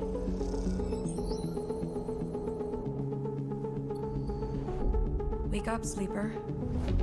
Your body is dying. Planned obsolescence. SNRP's gift for its escaped workers. But we can fight this. You This can was remake fun. yourself here. I'm kind of into this. They don't own you anymore. Wake up, sleeper. The award-winning Amelia says, they give warnings on the Steam Deck about small text being difficult to read before very text games. I don't have a Steam Deck, but yeah, that's a good point. Hunted. Break their locks. Yeah, I can see that being a little tough to read on a. Access their secrets. We are waiting.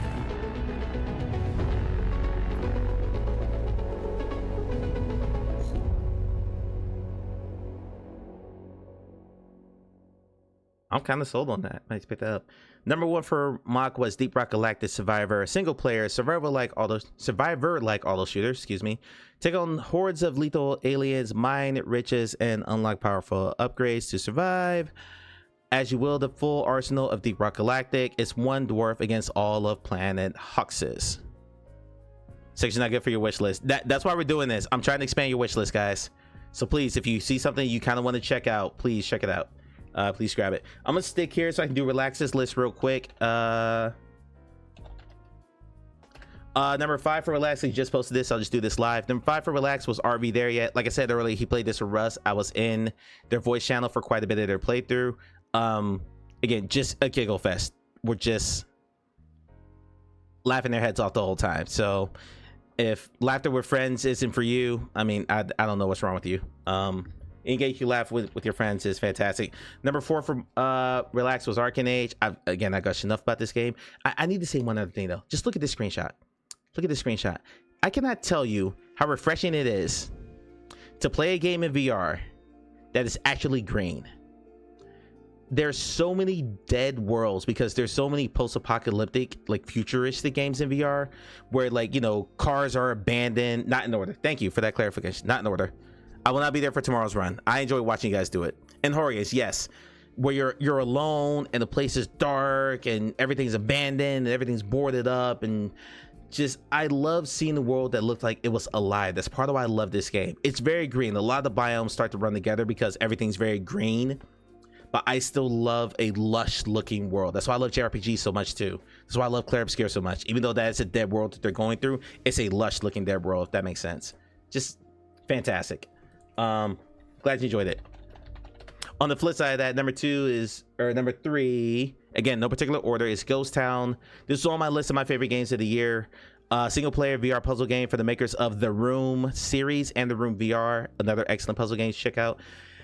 London, 1983. Edith Penrose is a ghost hunter, busy exercising her way through the city's restless spirits. After her brother goes missing, Edith must draw upon her wits and supernatural talents to unravel the mystery. Again, a very, very good game. Lush fields of mushrooms and fungus. Well, only when the big gigantic dude's trying to shoot you with a railgun. Speaking of which one, that's on my list of upcoming games. Beavis, I want to say that's February. I'm pretty sure that's February. But yeah, Ghost Town, very, very good game. I guess I'll say number 4. Number 2, sorry, kind of backwards. Dune Awakening. I'm not a big MMO guy, so I am going purely off people like Beavis and Relax as to whether or not this is a game that I should probably pick up, because I'm not an MMO guy anymore. Dune Awakening is an open world survival RPG where you can fully immerse yourself in the epic world of Dune. I do love Dune though, which is why I was interested in this. I read the books, I watched the movies, fantastic. Alone with Friends, that's it. Read the books. I watched the movies. What am I saying? Alone with Friends, explore a vast open world, Arrakis, survive the sandworms, build a home, craft a ornithopter, excuse me, start there for a second, and unravel the mysteries of the missing Freeman. Sadness will soul me so hard, the ghost town. Not scary, but all your heads up on there. Yep, good stuff.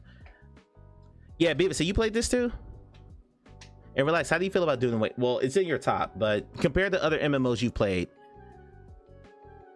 Relax, where do you rank this one? Awakening felt like a game that kind of came out and then kind of petered off. Like, maybe it's because I'm not that in tune to the flat screen world anymore outside of Nintendo games and JRPGs, but I remember hearing a whole lot about this after it dropped, but maybe people were just busy, no life in it, and didn't have time to talk about it. That's most likely the case. So that's how MMOs are. They kind of suck your life away.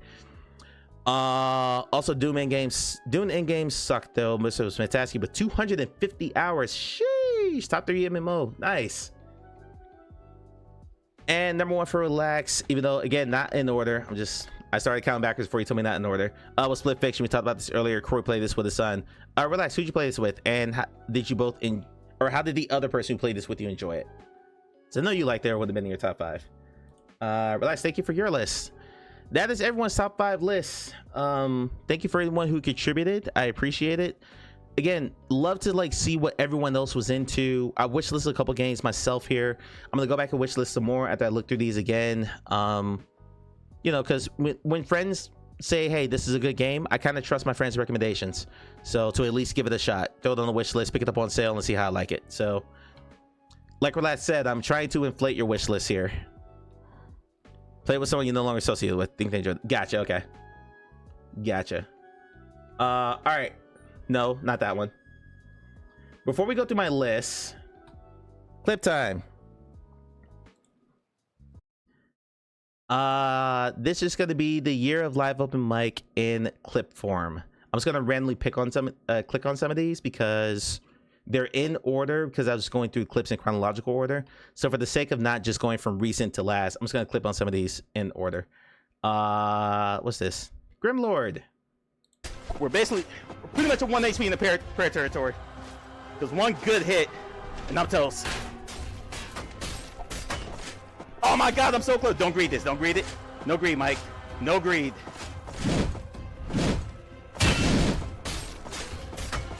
Good blocks. Good blocks.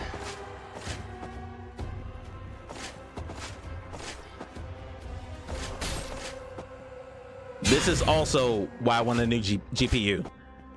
Because my 3070 cannot handle this game. Almost. But I want to finish this. Even though this is... No! No, no, no! God damn Grimlord. it. This game is No! Grimlord. Grimlord. That was Grimlord. Even though my GPU can't handle that, it started crashing the game after a while. I really like what I played so far. I don't really play Souls games, but I was enjoying that. So I'm bummed that I couldn't finish it. And the Quest version is not good. It's a massive downgrade. So because I started on Steam, I want to finish it on Steam. So that's another reason why I'm looking at getting a new GPU, which I'm probably gonna pull up and talk to some people about. I gotta send only some pictures of my rig after this is over. So I say the spec of your case and what card like to take in the red back. 15. It says it can take 15 inches. It is a H510 black from NZXT. I can see Souls Gates being better in VR. I don't know if I want to fight the boss 500 times in VR before I finish it. No, thank you. My arms will fall off. But I do love the look of a dark fantasy world in VR. I can handle dark fantasy in VR. Dark dystopian future where everything's just empty and boring. No, thank you. I play enough of those. Another random one. I'm just gonna click through these at random until I get through all the tabs. I mean, I will pull a clip where you guys were clean for 10 seconds. What the fuck are you doing, Oni? Oni. He's eating the content so good. You really need to.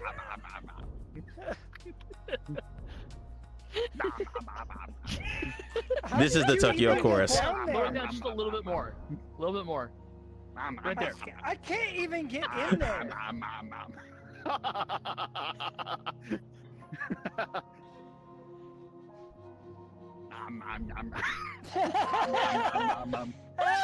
Smooch. We are a bunch of grown-ass adults. All of us. Everyone who plays Walkabout with me is a grown-ass adult. And we turn into 2-year-olds when we get into this game. Just complete 2-year-olds. It's great. I'm gonna just clicking on them at random. Obviously playing against humans at this again. This is Exploding Cats VR. I was playing this with Husky and Magoo. Obviously playing against humans. All right, Carrie. Spots. Husky got a bomb. Well, that. Wait, you stole my fucking defeat. I didn't even realize that. Do me a favor. Husky, pay attention. So if you never played Exploding Kittens, like there's a box that gets passed around the table with a bunch of balls in it. Some balls have like power-ups and like utilities and stuff to keep. The basic goal is to keep a bomb from blowing up in your face, and you have a diffuser that every player starts the game with. Well, one of the bots in the game, because it's a 5-person game, so if you're playing by yourself, you play with bots. One of the bots stole his diffuser, and Husky completely didn't even notice it until he got faced with a bomb. And yeah, obviously playing against humans at this again. That. Wait, you stole my fucking defeat. And then just completely forgot that. Do me a favor. Husky, pay attention. Just miss it entirely. Oh god, that was good. What's this? More Walkabout. Shocking. Oh my gosh. Oh, hey, what's up? This is Mike Marks out for Walkabout mini golf. It's an older. It's one of the holes that we will see if you actually play it linearly. It's whoa. So but cool. I guess you could ruin the surprise. Oh my god. Oh my god. Can we just stay in here? Best course ever. Best course ever. Oh my god. Best course ever. Oh. I love it. All right, sorry guys. Yeah, good stuff. We're just navel gazing here right now. We're just navel gazing. We're just having fun with the community right now. Oh shit! Hold on. Start over. I don't like it from behind. Somebody clip that. No one clipped that. Amelia completely turned on me there. Amelia completely turned on me there and told someone to clip it, and of course someone did. That was Amelia's voice in the background that you heard saying someone clipped that. I don't like it from behind. Somebody clip that. No one clipped that. Amelia, I thought you were on my side. I thought you was my friend. I thought you was my friend. This how you treat me? This is Garden of the Sea from Neat Corporation, who made Crossings, which I'll have an upload VR article out this week. Coming. All right. Turned up for what? Easy. That was fast. Yeah. Mike, you have a folder of Archer sound clips now. Thank you. You tie them to a phrasing command. I will do that. Relax. I'll happily do that. As long as you promise to clip every single time I say something dumb. Okay, so we've okay, hold on. Clearly, I didn't mean that. Relax. I meant that in jest. You don't have to clip every time I say something dumb. Clearly, I was, /S, when I was saying that. Tongue playing for the cheek. It's a clip every single time I say something dumb. See that? Okay, so we've completed And I don't say many dumb Alright, we things hold the anyway, land, we made so everything you know. Oni wet, we says spread the our cooldown seed, won't we picked allow up us a to keep turnip, up. You know what? teleported, we got turned up right there. Everything's good. So now what do we do next? I spoke right over that, but I just said a whole bunch of sus stuff in about 10 seconds. Coming. All right. Turned up for what? Easy. Easy. That was fast, yeah. Mike, you have a folder of Archer sound clips now. Thank you. You tie them to a phrasing command. I will do that. Relax. I'll happily do that. As long as you promise to clip every single time I say something dumb. Okay, so we've completed. All right, we hold the land. We made everything wet. We spread our seed. We picked up a turnip. We Relax, teleported, enjoy life says, we got Oni, turned up not right all of there. us have Everything's trouble good. keeping it So up. now what do we do next? We made everything wet. We spread our seed. Okay, yeah, that's why the phrasing command exists. Specific that stream was where the phrasing command was born. It just took me a couple weeks to get it in. This is 7th Guest VR. Super Mario Brothers is a euphemism for drugs. And I think I got it. Bingo. Mr. Mouth Hud says Mario is a vegan.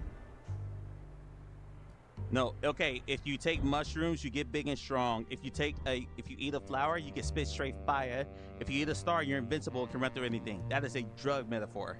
That is a drug metaphor. Mario is a raging drug addict. So is his brother. Nintendo's gonna sue me for that one. I hope Nintendo never sees that, but they'll be too busy suing the people who made the Breath of the Wild mod. So, yeah.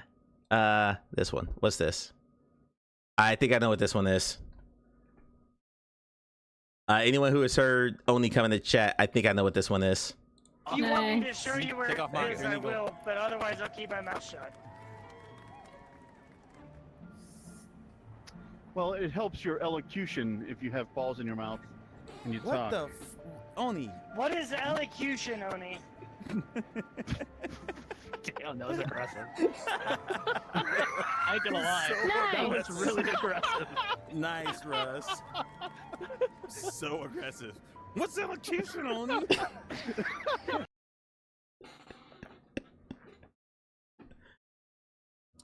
And that is Oni's opening sounder when he shows up to stream. If you want your own intro sounder, buy it off the stream store. It is available for you. This is Arcane Age. This is me just gushing over this game because I love this game. If I can hit this guy. Oh, got him! What a shot! That buzzsaw gun threw on me. I didn't like it at first. Just too good for this game. Oh, hi! Hi. Oh, I shot the grenade right in his face. I shot the grenade right in his face. He's about to throw a grenade. I threw it in his face.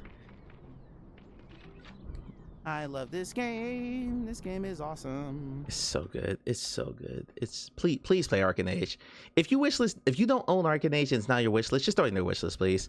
So in like a year when it's 80% off, just pick it up. Just pick it up. Another one. All right, we'll do the second tournament this time. We'll do it on normal as y'all keep attacking me. This is a Galaxy card. I go with the pirate. Scorp, you need to use a pirate voice if you're gonna be the pirate. It is a requirement. Oh, matey, we are going to take the booty. Oh my God! Don't ever say I'm take the going booty for- again. Don't say take the booty I'm ever going for again. the booty. No, Yeah. no. Oh my I want, God. I want all the booty. All right, chat. The booty.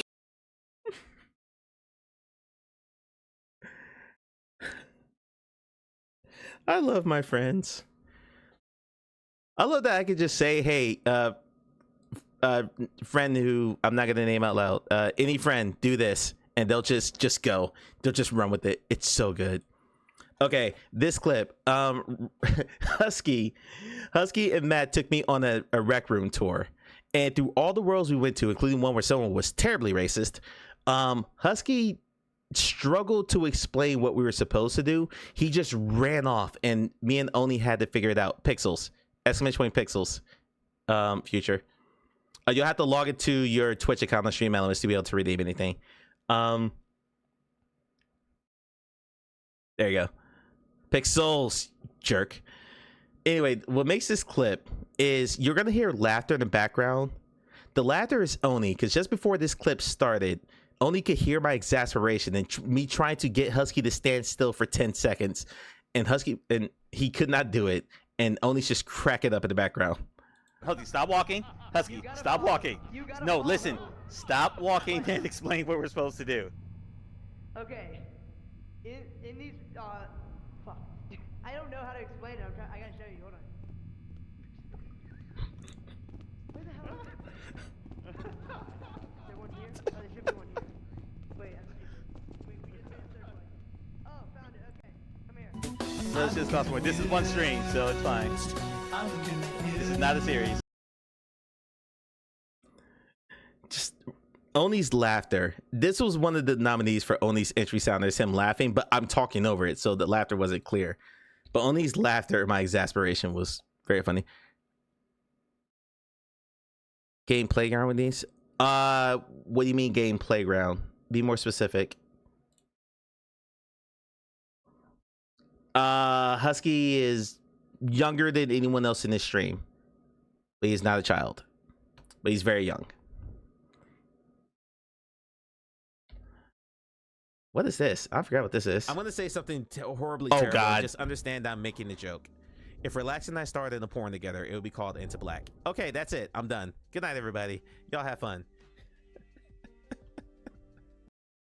Someone hit me with phrasing. I'm gonna play this again, but someone hit me with phrasing, please. We had played Into Black that night. We played Into Black that night. I played it with Faye. If for some reason I felt like making this joke, I'm gonna say something horribly terrible. And just understand I'm making nice. Horribly terrible, and just understand I'm making the joke. If Relax and I started a porn together, it would be called Into Black. Okay, that's it. I'm done. Good night, everybody. Y'all have fun. Okay. I need to find Clay's clip for this too.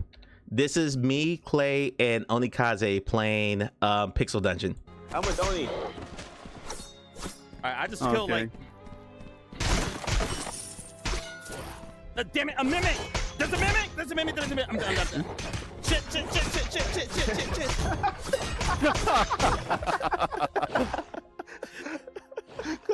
Please clip that from my chat.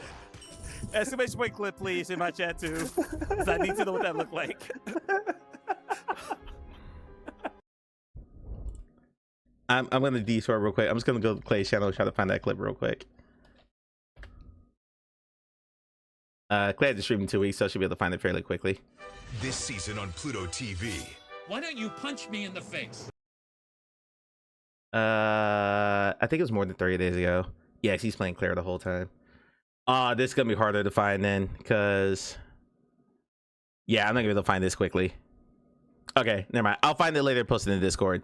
But there's that same clip, but it's from Clay's perspective. So Clay is watching me getting eaten alive by that no, where there's wow, that was easy to find. Laugh clipped it. There you go. Hang on. You do this. I don't know why Twitch decides that it needs to scroll down when we do these. It's very weird.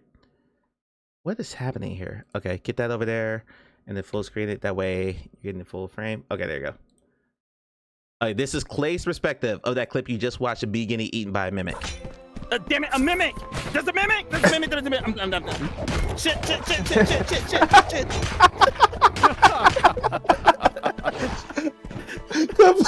Please clip that from my chat.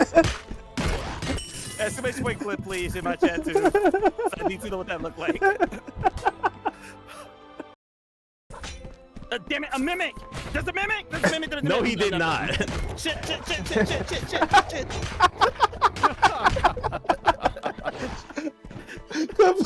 Please clip that from my chat. Exclamation point clip, please, in my chat too. I need to know what that looked like. I've known Clay for a few years now. I've never heard him laugh that hard. What's this one? I'm not getting my menu selection like my UI sounds. It's weird. Whoa! Alrighty, Surviving Mars Pioneer. We'll kick that off in January. That Hold on. I talked over that. Let me get my straps back on. Gotta strap it on. That strap on my controller. That there's no good way of me saying that. So we're just gonna ignore that I said that. We're just gonna keep it moving. Do not clip that. There's light and name the NPCs. I have no idea. Someone hit phrasing. We're going to learn. Someone just hit phrasing. We're gonna move on. What's this one? Cause actually I'll wait for someone to hit phrasing first, so then play over this. So I know what this clip is. 3, 2, 1. Anybody? There we go. No, we're back to saying phrasing. Yeah, I'm gonna be over there a lot this weekend. I'll just say Amelia that. says, like gang member Rat, not Splinter Rat. Yes, game member Rat, not Splinter Rat. No, he's not an anthropomorphic. I can't say that word. Ronan, clip it if you heard it. No, he's not like a humanoid rat. The rats are just the name of the gang, the main enemies in the game. Okay, so that's done. Kids can tell I get tongue tied a lot. The VR game. Kids can tell I get tongue tied quite often. Or walkabout. Congratulations. Thank You're you. doing I better than love the this rest clip. Thank you. Come on, man. Somebody Thank wouldn't be you. able to deal with a Coriolis force on a space station. What the fuck? Mike. my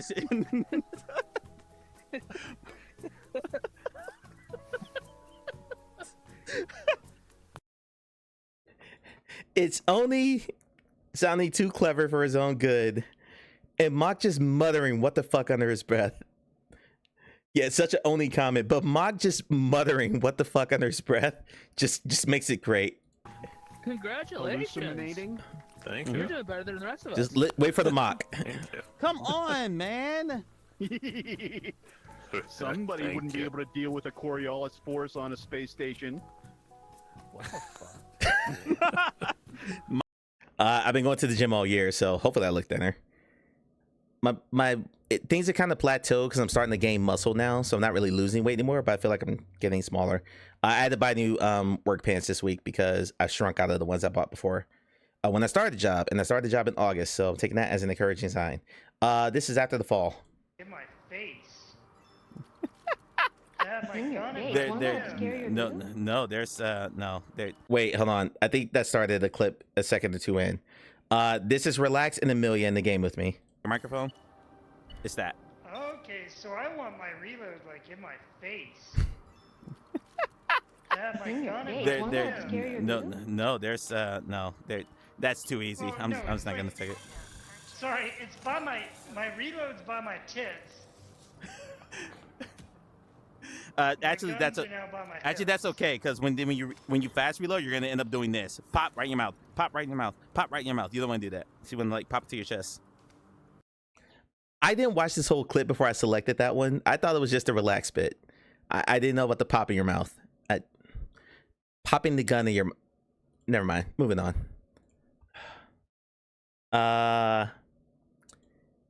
Y'all know this. Y'all love this. I mock this relentlessly. Hail Gaben. Oh, you mean the Decker, the greatest headset ever that's going to save VR from the evil clutches of meta, and everyone's going to buy one, and VR is going to go totally mainstream, and it's going to be a Decker in every single household? Because Decker, this is the greatest thing ever. Hail Gaben. I mean, we'll find out next year if I'm right about that, because Steam Frame is on the way. More walkabout. Wow, straight on. Nice shot. Nice. I need to provide context for this. There was a running dad joke, like eyes, dad joke this entire stream. On. Nice shot. Nice shot, They buddy. say I have an eagle eye. I've been recently God. listening to No, Oni, let the joke basically- sit. Let the joke sit. Oh. There had to been about 50 eye jokes that night. What's this? Understood why they apologize for that? Because I guess they feel like they owe their community something. I've never understood that. Like, your family should always come first, and you should never ever apologize for that. So yeah, stream's gonna be up in the air for a few weeks. So please just be patient with me as I work through the process. It's been up in the air all year, actually. I got a package over here, so I'll show you my package in a minute, but I'll show you the package I got in the mail in a minute. That's what I meant to.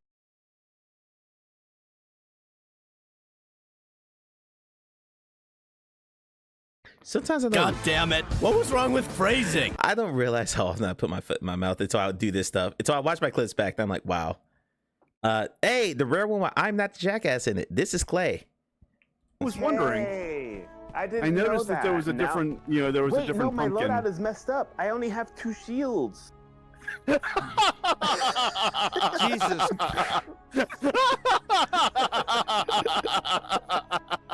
Wait, we gotta go back. How do we go back? Okay, someone in my channel, exclamation point clip, please. Matter of fact, anyone should do it. Exclamation point clip right now. We need to preserve this. Anyone? I don't know how that happened, but it happened. Walkabout again. Do you two have the same ball? Who? What? I think we have very similar colored balls. Purple. We're children. We're children. We're just giggling teenagers. Clip that.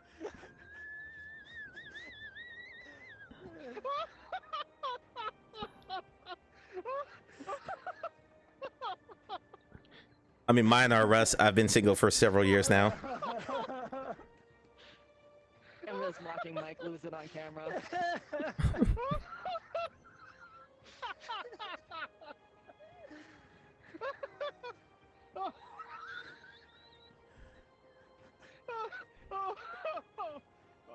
Did somebody clip that?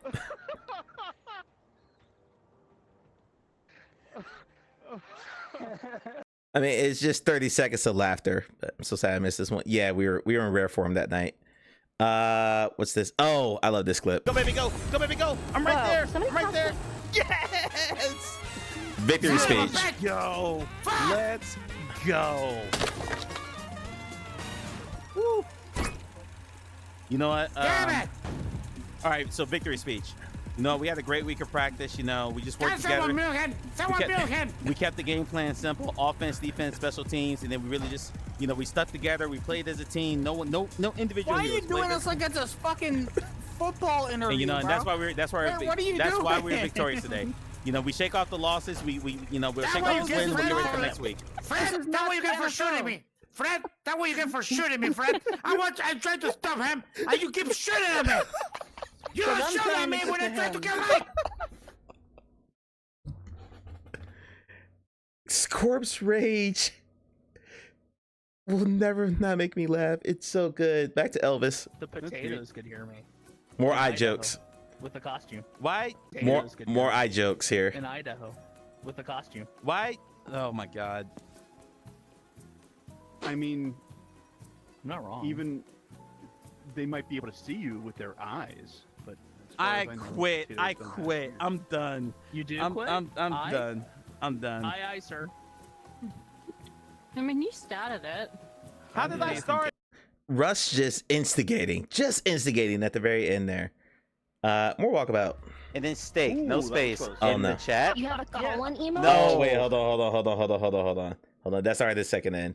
Okay, here's a full clip. Speaking of steak, I would like to remind everyone that we have new emails. If you just type colon and then steak, Ooh, no that was space close. in the chat. You have a colon emo? No, Steak. kinda weird. no, I'm telling you. I'm telling everyone how to What do if the. that's No, my colon? stop. No, that's Was it not what I like meant. Colon blow. That's not what I meant. No one clipped that. That's not what I meant. Carrie, welcome back from the ass.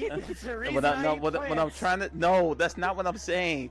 I'm saying if you are in chat, you type You're colon. gonna deal with a lot of colon. I hate you. I hate you all. Hold on, let me flap real quick. You got the He's clap gotta stop now? I said flap, you son of a bitch. Anyway. Amelia just throwing me under the bus, just throwing me to the wolves, just chucking me to the wolves. This is Ghost Town.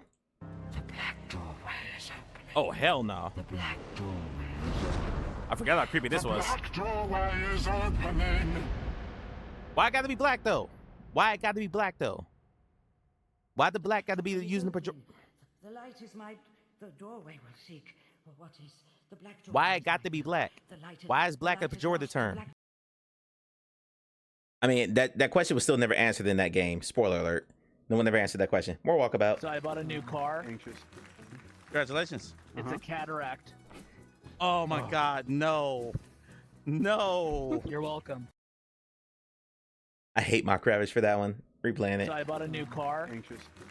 Congratulations. It's a cataract. Oh my God, no. No. You're welcome. What's this? Is Clay the fan? Oh God. I know this one. Breaking news. Realm of Russ reports lube is important. Now back to the stream.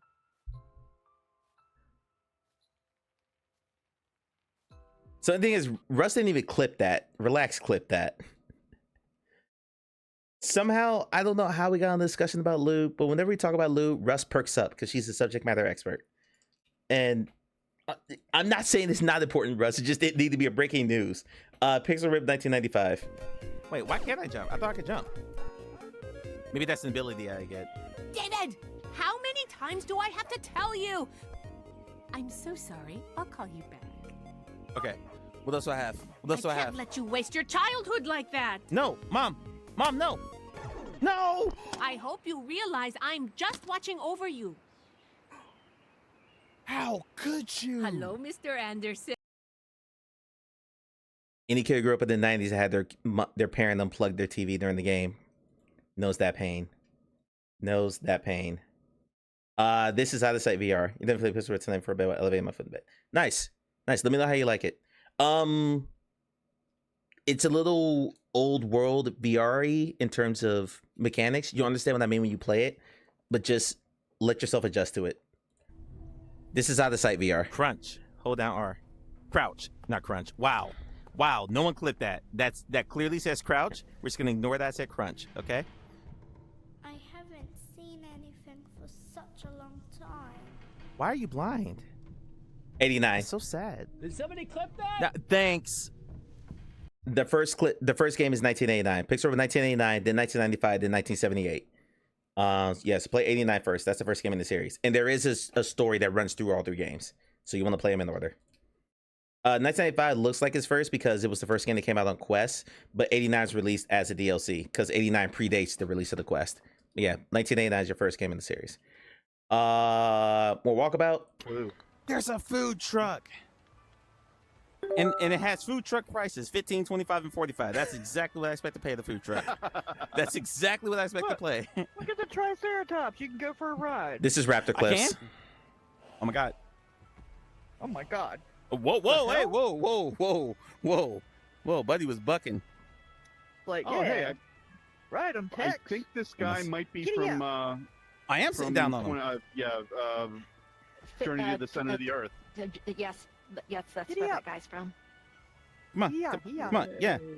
Let's Come go. on, come on. He says no. I say that. yes. Shook I his said head. yes. I said yes. You're extinct, so you can't call Peter on me. Haha, yes. Go. What the hell is this? This is a cool cave. I'm just gonna go around instead of trying to go through the hole. I'm already screwed on this hole anyway.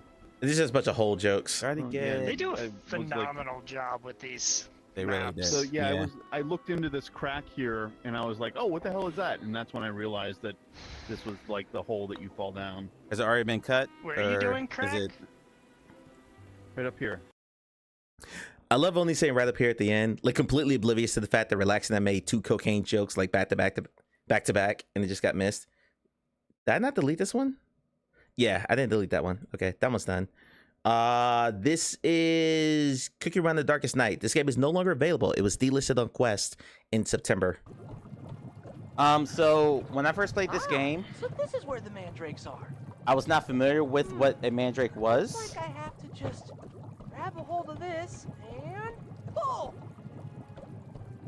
And so here's what kept happening to me for almost 45 minutes before I looked up what the mandrake was.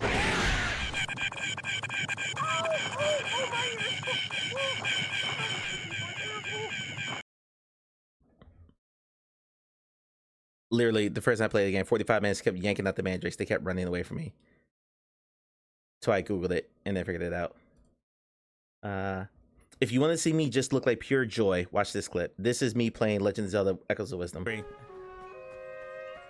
Let the majesticness happen.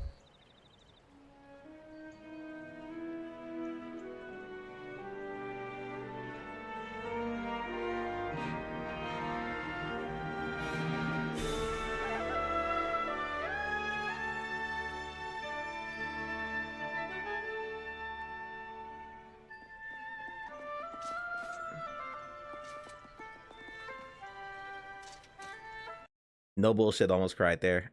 I love Zelda so much. This is No Man's Sky. We're almost done. Okay, we got a anemone anomaly. Anemone anomaly. Anemone anomaly. Jesus Christ. Don't clip that. Oh my God. That was Russ giggling in the background.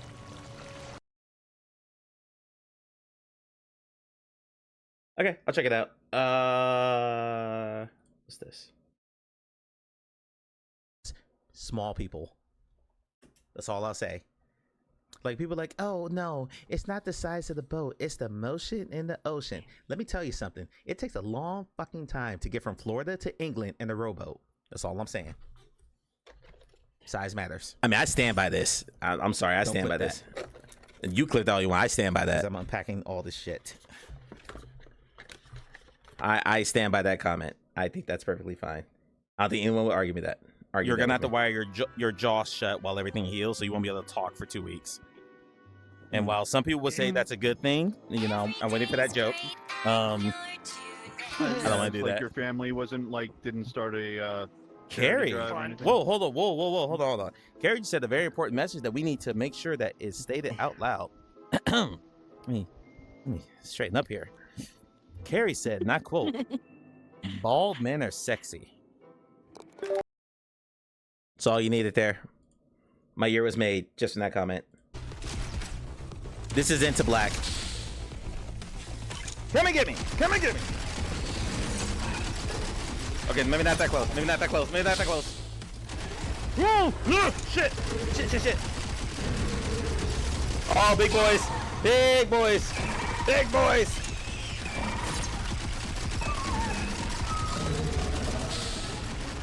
Really gotta know how to use grenades in this game.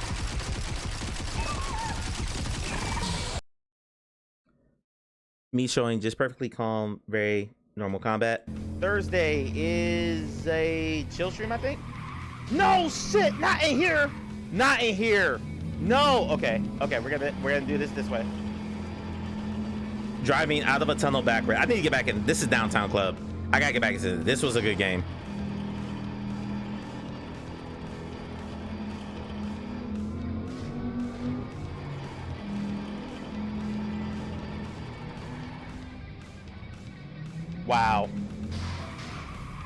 Wow. Awful. Yeah, okay. Yeah, okay. Let's do a 3-point turn here. Wow, right at the end too. Who boo woo says Mike has to drive backward cause he spinned out yet again. Thank. Last clip. I don't know. No matter how little or. Anyway, Oni's the star of the walkabout streams. I wanted to say that. Oni is the absolute star. I don't know. No matter how little or, you know, whatever amount of stalking I've ever done, it was always discouraged. Somebody please clip the lobby cricket to part. silence. Excellent. Yep, we need the crickets now. Ronan, can you please help me with the crickets? Let's go! Let's go! Oh, that's a whole one. What? I mean, replay that. Yeah, I got you. Here we go. You ready? Another classic Onikaze line. I'll never tire of those. All right, then my list. Big Taz, we'll run through this real quick. It's almost 9:30. I plan on finishing this by 10. So I made a few lists, and feel free to weigh in on these as you go.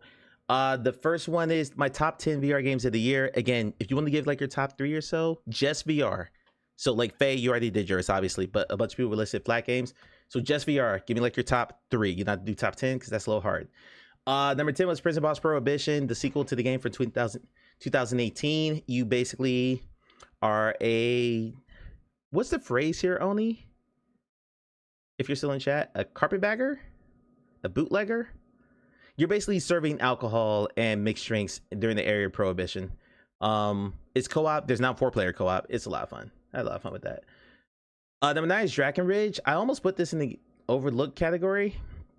But they've got a pretty active Discord going right now. It's, if you picture yourself inside a Super Nintendo era action RPG, that's what this game is. This aesthetic is not for everyone. It's not. But for me, who grew up in this era, this was like a dream come true. Like getting to play in a game. It's almost what I wanted Pixel Rip to be. If Pixel Rip were first person to be this game, I really, really dug it. And they just got a free DLC update that I have not jumped into yet called Maruk's Hammer that I'm looking to hop into. It's an area of the game that they wanted to include in the main campaign, but they just ran out of time, so they had to get the game published. So they released it as free DLC. This game is coming to PC VR sometime next year, they said. Probably this summer. Number 8 was Hidden Memories of the Garden Between. This is a VR adaptation of a flat screen puzzle game from a few years ago. If you played The Curious Tale of Stolen Pets, it's similar to that in that these two characters, there's like a diorama that you spin around and you have to solve a get this light from point A to point B puzzle using time dilation, where you can stop time and rewind time and fast forward time to do what you need to get the two characters up there. And over the course of that, you go through a story of these two people who are reliving their childhood. It gets pretty heavy towards the end, but it's really good. Check that out. Number 7 is Pixel Dungeon. If you imagine Minecraft dungeons, that's kind of the closest thing this is akin to, but in VR. It's pixel art dungeon crawling. There's a ton of microtransactions and stuff in this because they're trying to make this a forever game. And I don't know if it quite caught on that way. They have a new free-to-play game called Animal Dungeon. That's essentially just this with animal skins. That has done very well for them. But yeah, the game's a lot of fun. If it's not on the store already, it will end up on the store next year because I would happily play this again on stream. Number 6 is Glassbreakers Champions of Moss. This is from the people who made Moss Book 1 and Book 2. We're in ads, by the way. It is got 8 reviews on Steam. That makes me really, really sad. But it's, if you wanted like a MOBA-like-ish game in VR, this is it. Because there's not a lot of them that aren't like first person that look just like arena combat games. You're commanding 3 people. It's positioning. It's tile-based. It's good stuff. Beautiful graphics, beautiful music from the person who made the Moss soundtrack. All the characters look great. It's just good stuff. And they could definitely use, if you're into like MOBAs, give it a shot because they could definitely use the help. Number 5 was Titan House. We talked about this earlier. Just a lot of fun. The story ain't that deep. But the gameplay is really strong. It's people who made Windlands. They make really good game in terms of like gameplay and movement. This is no different. Guns felt good. Moving around felt good. Fun stuff. Number 4, Deadpool VR. I did finish this off stream because I knew I was going to play it for a few weeks after I played it that first time. So I just kind of wanted to show you guys what the game looked like. And I wanted to play it with the full soundtrack because I had to play with streamer mode on to get all the licensed music out of it. If you play with the licensed music and all that, it's Deadpool. It does not take itself too seriously. There's quips the whole way through, so you kind of have to prepare yourself for that. But if you know the Deadpool character, you know what to expect. It's a lot of fun. And the story is surprisingly good. It's the first time I've seen Mojo featured as a villain in any Marvel property since the original X-Men cartoon back in the 90s. Voiced by John Leguizamo. Great stuff.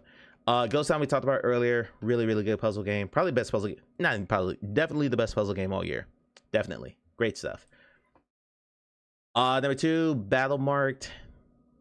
I don't know what else I can say about this. I gushed over this the whole time I played it. Can't wait to get back on feet play Deadpool. It's a lot of fun, relaxed. I think you'll really like it. I really do. I don't know what else I can say about this game. I will buy every extra campaign, DLC, whatever you want to call them, into perpetuity. I love this game that much. Demio was installed on my game since 6 months after I bought it and finally got a chance to play it and get into it. And it's been installed on my rig. Installed on my game, installed on my headset and on my PC for 3.5 years. And this game got me to uninstall it. Welcome back for the ads. This battle mark got me to uninstall. They put the beholder in the screenshots. That's interesting. It's that good. Like, I've played 400 hours of Demio. I don't know if I touch Demio again anytime soon because battle mark is that much fun. Russ, once you finish the second campaign, we gotta get into doing some one shots for show. Faye, you too. Once you're done with the second campaign, battle mark will be going on the store going in 2026. Because I have a feeling we're gonna be doing a lot more co-op in 2026. So there's not a ton of games I'm looking forward to right now. Arcade Age, I've already gushed over. That's my #1 game of the year. Fantastic. #1 VR game of the year. Next category, regretfully, I did not get to, and I'd be curious what everyone else says here. Give me some games that you meant to play this year, but you just didn't have time. You ran out of time. Like, other games got in the way. Maybe you got really sucked into one game. Maybe whatever happened. You know, life got in the way. You got really busy. But name a game that you meant to get to this year. Didn't have to come out this year, but you really wanted to play this year and you just didn't play.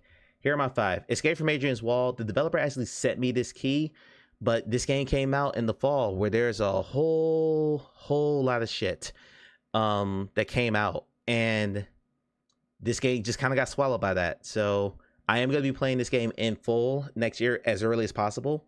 Might be one of the first games we play. I know Faye helped with some of the bug testing for this, or beta testing for this. I really love the demo from Steam Next Fest. Just haven't gotten to it. These are in no particular order, by the way. So yeah, #2 basically. #2, Lumens Arise. I talked about this earlier. I love Tetris Effect Connected. This looked fantastic when Corey streamed it. It looked absolutely fantastic. So looking forward to picking that up at some point. I'll get there. Thief VR. I've never played a Thief game. I meant to play Light No Fire, but Hello Games had other ideas. That's funny. That's funny. I have never played a Thief game, so I don't have the connection to this series that other people do. So I was waiting for reviews, and the reviews were pretty positive. There's some stuff that people had quibbles with, but the quibbles that I've heard aren't things that I think I would bump into. So I'm okay with that. So I'm going to get to Thief VR at some point next year. It'll probably be paid off stream because it is a stealth game. I don't know how terribly interesting watching me like wait very, very still and not move in a dark room is going to be, like, viewing wise. So I'm probably gonna play it off stream. Number 4, Quantum Void. Lost in the unexplored star system after a dimensional anomaly disperses your fleet. You pick up signals scattered throughout the system, explore the wrecks of Corporal Fleet, discover the secrets of the anomaly, and try to escape from the Star of Doom. I'm pretty sure Faye played this. I think it was Faye who told me I needed to play this.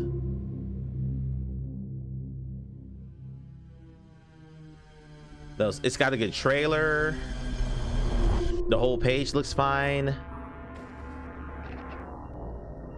Like, it's presented very well. It looks really nice just from this images right here. I just never got to it.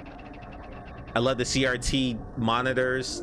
Like, the spaceship is from the 1980s.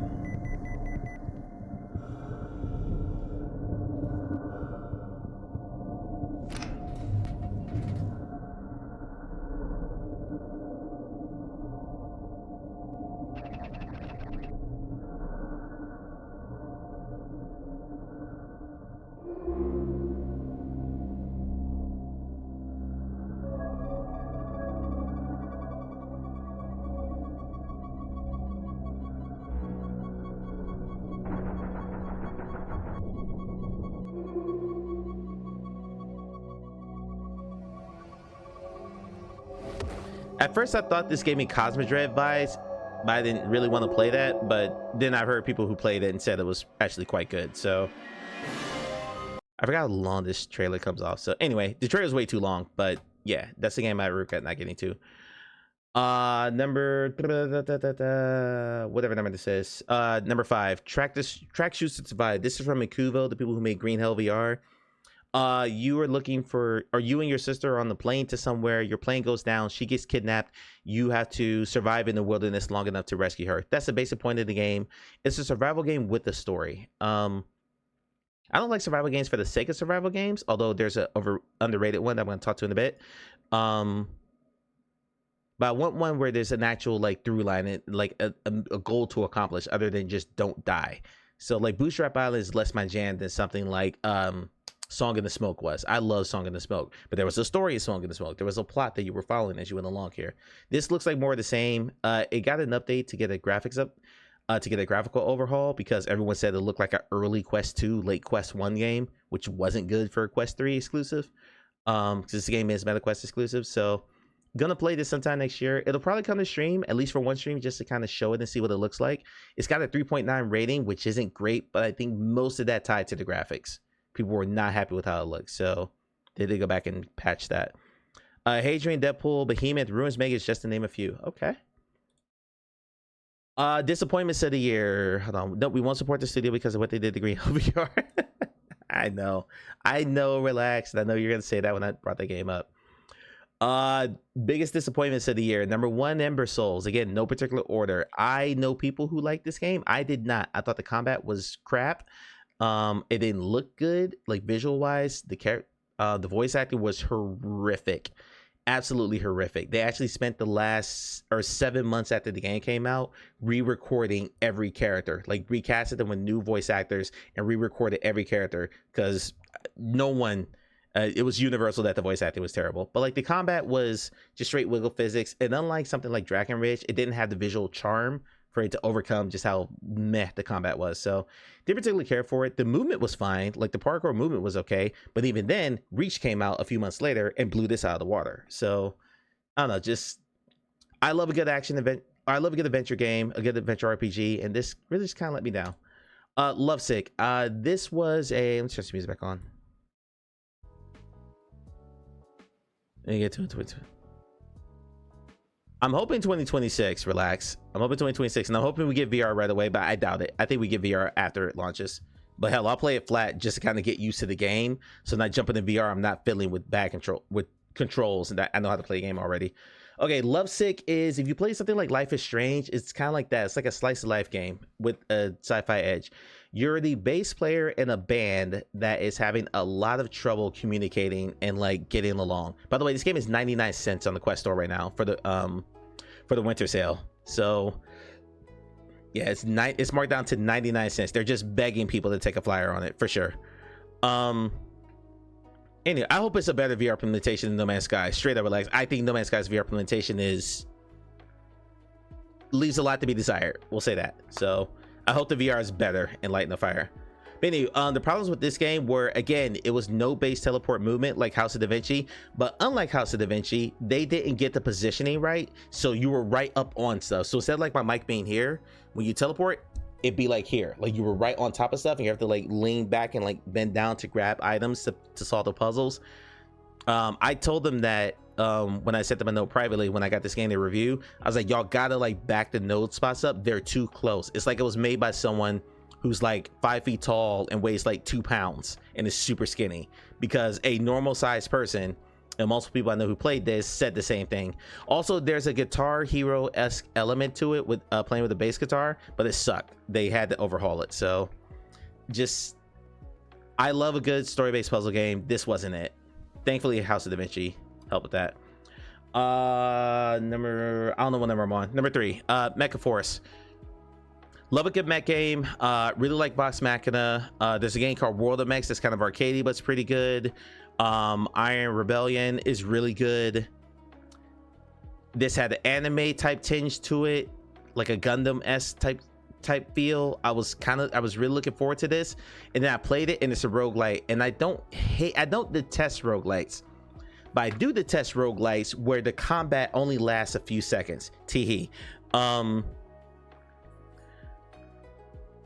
When you go into the arenas to do the fights, you fight for maybe 30 seconds, and then you go and you get your points and you reload your mech and you change your loadout, you do a bunch of other stuff, and then you do your next arena for 30 seconds. The combat is over so fast that it doesn't feel like you're really getting a rhythm for it until you fight a boss, and then that's it.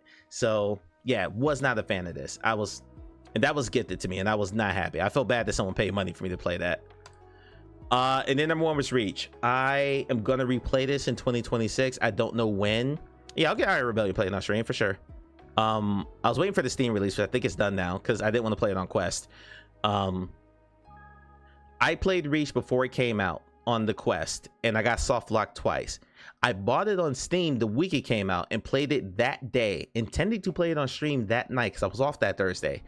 And I got soft locked again, and it pissed me off to no end. So I refunded the game on Steam, and I haven't touched it since. Allegedly, all of the soft locks have been fixed. Croy's now played through this game twice on stream. No, he played through it once on stream. He just started off on stream the first time. So he's a big fan of it. He said it's his #1 game of the year. So I'm gonna give it another go, but I was so let down by the fact that I could play a game for 2.5 to 3 hours, my first soft lock, and could not progress further. I had to start all over entirely, and it happened twice. It absolutely pissed me off. So, and I'm pretty sure the same thing happened to Relax, and he refunded it too. So, yeah, big letdown. And then number 5, Wander: The Fragments of Fate. Wander, the original Wander, is a brilliant story-based puzzle game with some shooting mechanics, but mostly it's a story-based puzzle game, and a good one. And then they decided to add some of the worst melee combat I have ever seen in a VR game. Just awful. Absolutely awful.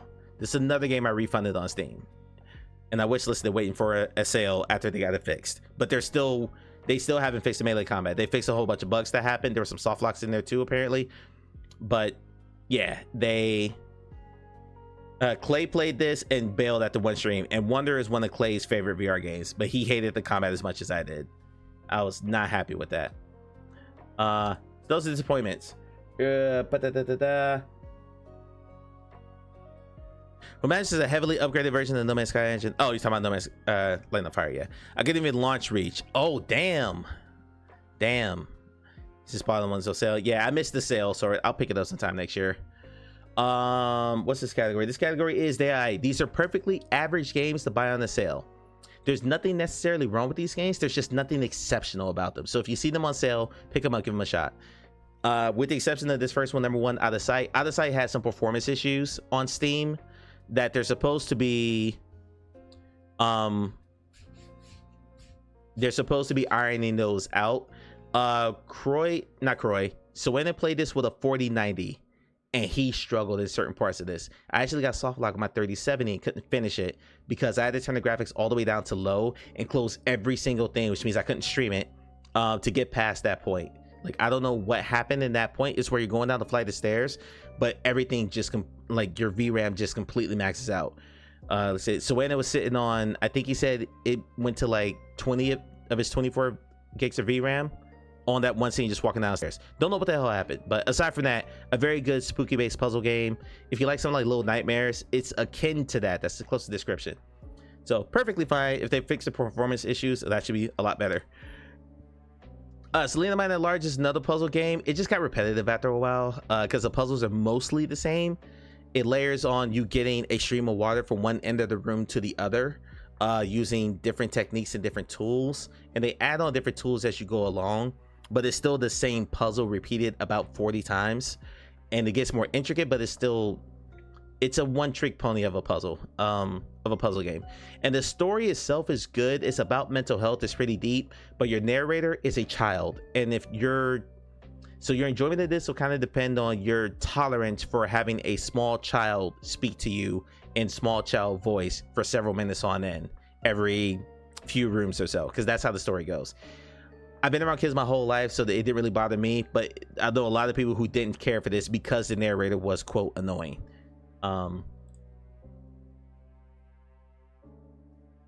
Number 3, Human Within. Human Within is it's more of an experience than a game. You are a passive observer because you are a comatose person, and there's this whole movie that plays out around you. So there's like fully shot film 360-degree like movie scenes happening around you, and then occasionally you have to do a puzzle, and then you go back into the movie part. Can 100% be played sitting down. It's a very good story, but I think people were going into this expecting more game than movie, so it's something you experience more than you play, if that makes sense. So as long as you know that going in, it's fine. Again, grab it on sale. It's on Steam too. I'm showing you guys in the version that I played. A lot of these are on Steam as well. Number 4, Beyond Blue After the Storm. This is an underwater, very, very linear adventure game but it's a very chill adventure game. There's nothing in the way of like combat. It's about conversationalism. What is it? Conservatism. God, what's it called when you're trying to conserve the oceans? Whatever that word is. Good 3D movies on Quest yet? Nope.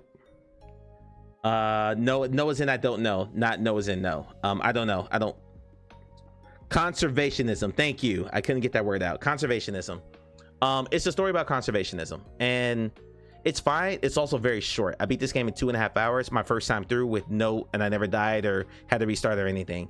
So yeah, like visually, it's fine. It's okay. It's not a really challenging, but it's interesting. The voice acting's good. The characters are fine. The story is pretty decent. There's a robot you switch back and forth between as you play the game. Between like the robot and the human character you're playing as. It's fine.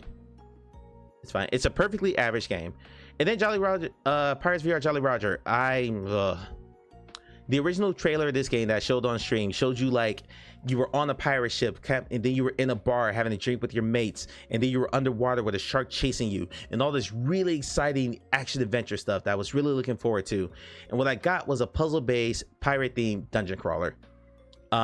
You wash up on the beach and you have to figure out how to enter this cave, and then you have to figure out how to make your way through the cave. Eventually you start getting attacked by skeletons. The combat's just kind of there. But it's basically a straightforward linear like puzzle-based walking simulator with some combat.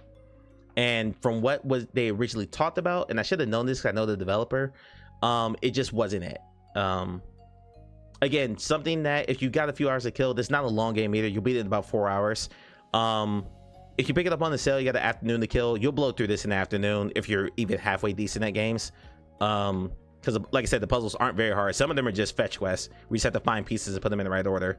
But yeah, and there's some underwater stuff that actually look pretty good in the headset. It does look great in the headset. It's a great looking game inside the headset. If you can crank this to ultra, which I couldn't because of GPU limitations, it looks fantastic from what I'm told. But yeah, it's just kind of there. 2 more categories. Sleeper games. Games that I feel like kind of came out and then just disappeared right away. Surviving Mars disappeared because it came out in early access, and early access scares off a lot of people. So by the time they geared up for their quote 1.0 launch, no one even thought about the game anymore because it came out, the 1.0 relaunch was going into the fall while the heavy hitters were coming. So it kind of got swallowed by all of that. I understand why they launched in early access, but I think early access killed it because it scares off a lot of people who don't want to pay for a almost winning game. So Final Fury, if you grew up in arcades, this should be Steam by the way, it's where I played it. If you grew up in arcades, if you played arcade fighting games, Killer Instinct, Mortal Kombat, Virtua Fighter, Fatal Fury, this is that in VR. They just added jumping like verticality attacks. It's so much fun. You're not going to play this more than 20 minutes before your arms want to fall off, but it's so much fun. So if you're into that, if you were that kid lining up with your quarters at the arcade, you know, waiting in line to get to the guy at the front of the line who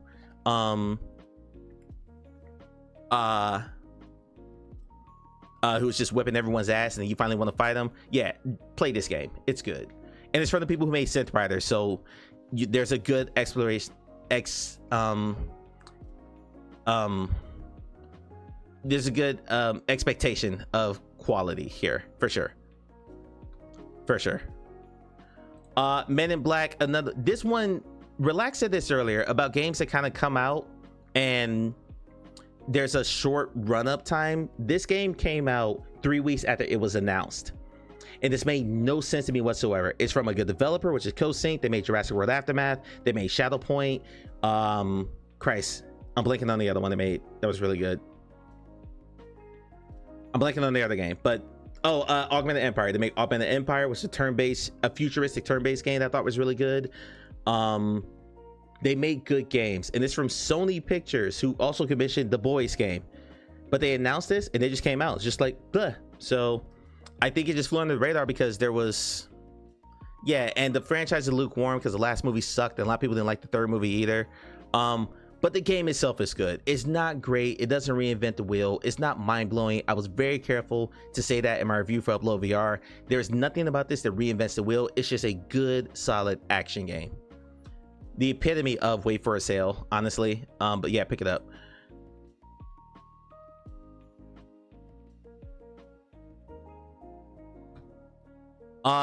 One True Path. This is from the people who made this is just a demo, which is why I kind of flew under the radar. It's a very incomplete game. You'll finish this in about an hour and a half.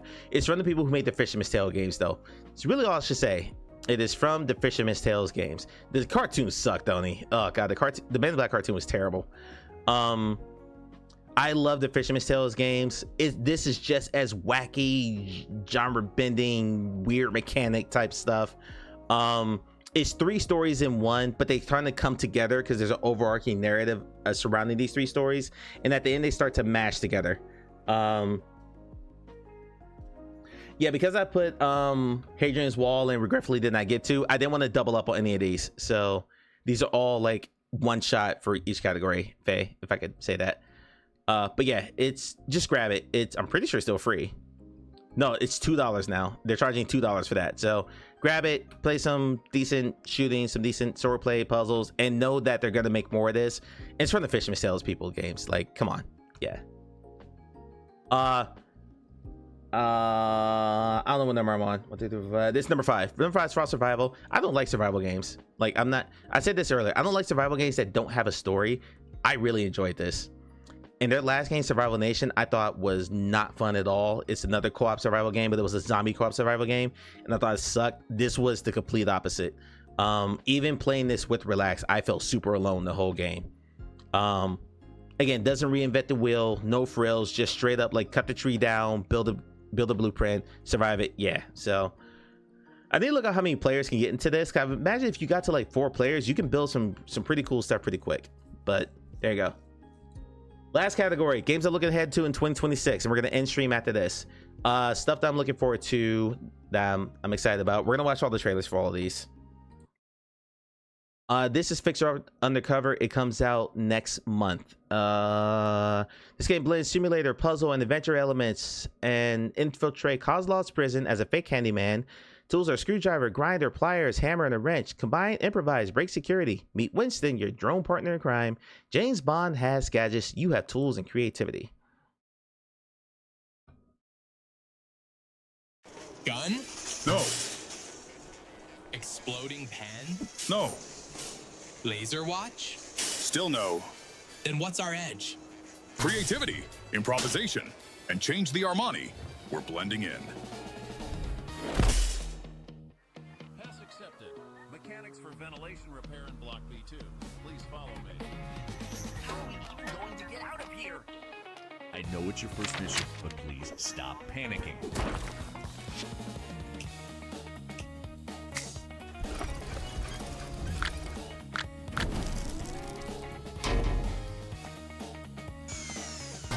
Yep. Yep, relax.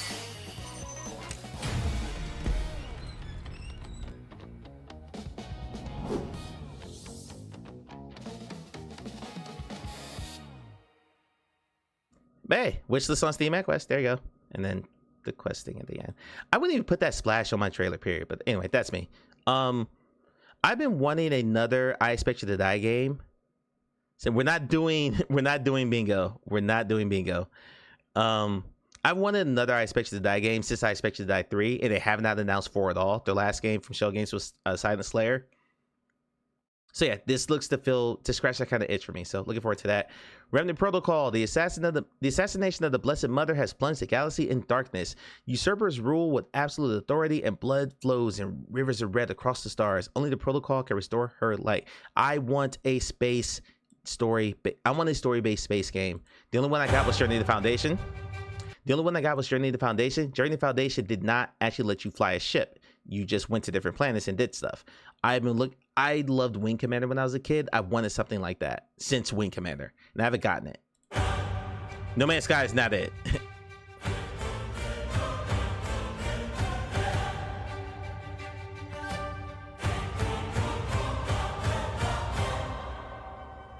And I appreciate when the trailer cuts to the beats.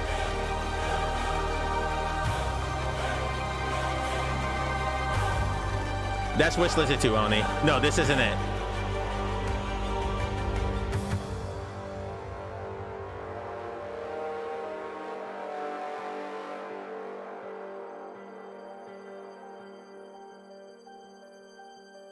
You're thinking about Lion Speed Fighter? That was in early access for a while. I just never got to it because other stuff.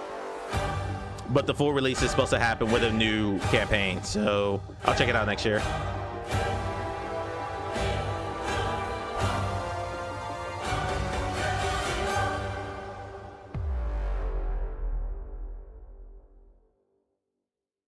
Star Wars Squadron was unplayable in VR for me, so I ended up playing that flat. But yeah, I had to play it flat. It crashed my PC when I tried to stream it. So anyway, yeah, I want more space games in VR. So I'm looking forward to checking that one out. Nice of Fiona. This is from the people who made Ruins Mages. I've shown this trailer several times. I'm showing it again. I can't wait for this.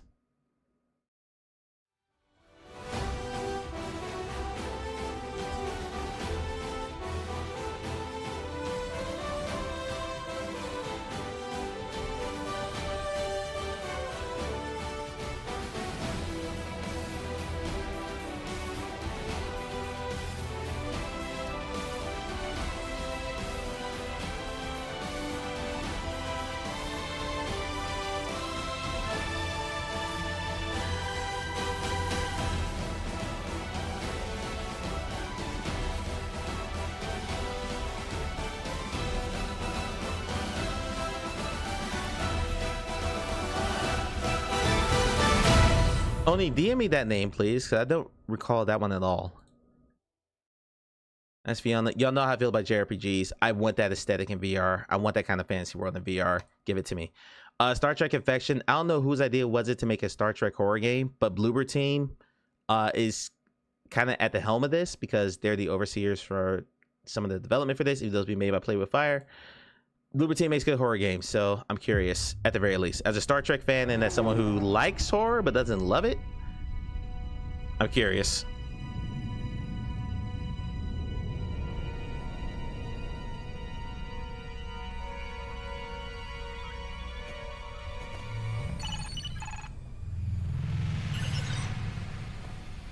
There is a dangerous individual aboard. I have to stop him first.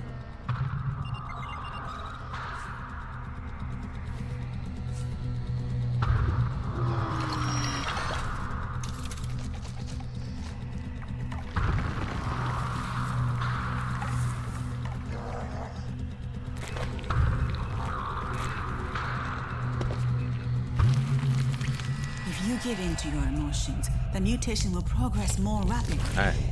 Thank you, Oni. My cognitive functions are affected by the infection. Logic dictates that every problem has a rational solution. You lie, and you hate, and now you're alone. Yeah, they get pushed back. I think smartly. It would have been absolutely buried with all the other stuff that came out in the fall. Coming out in a month or two gives it a chance to breathe in a period where there's a slowdown. The more people will take a stab at this, take a flyer on this. So even says they were coming 2025, but yeah, they push it in 2026. I'm perfectly okay with that. They didn't announce it. I just knew because I'm tuned in. So. Then that's when Steven Mutant Ninja Turtles Empire City. I've been a Ninja Turtles fan my whole life. I just don't really talk about it very often, so I don't consume a lot of the newer stuff that's come out about it. Like that Seth Rogen Ninja Turtles movie was, I thought, horrible. Attention NYPD units, retreat. Sorry, but this is also being made by Cortopia Studios and published by Beyond Frames. Cortopia are the people who made the Through the Looking Glass and Escaping Wonderland games. They also did Out of Hand. They know how to tell a story in VR, so looking forward to this. Attention NYPD units, retreat. Leonardo, on site. Is that a foot ninja? We defeated the Foot Clan. We gotta kill the Shredder twice. Fine work, Leonardo. Michelangelo, what's your status? On the rooftop, coming up on the warehouse now. A true shadow warrior moves like the wind. Still need the security system cut, Donatello. Want to see this cool stick I found?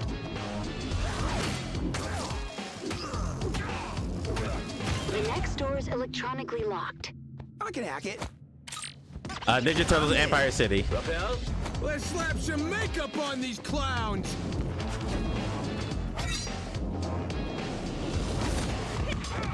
Guys, report. What happened? We've got incoming. No. My sons, brace yourselves.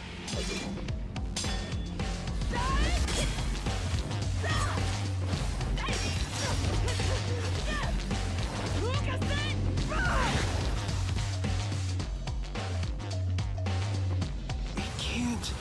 That's impossible. Get away from my sons. Sold.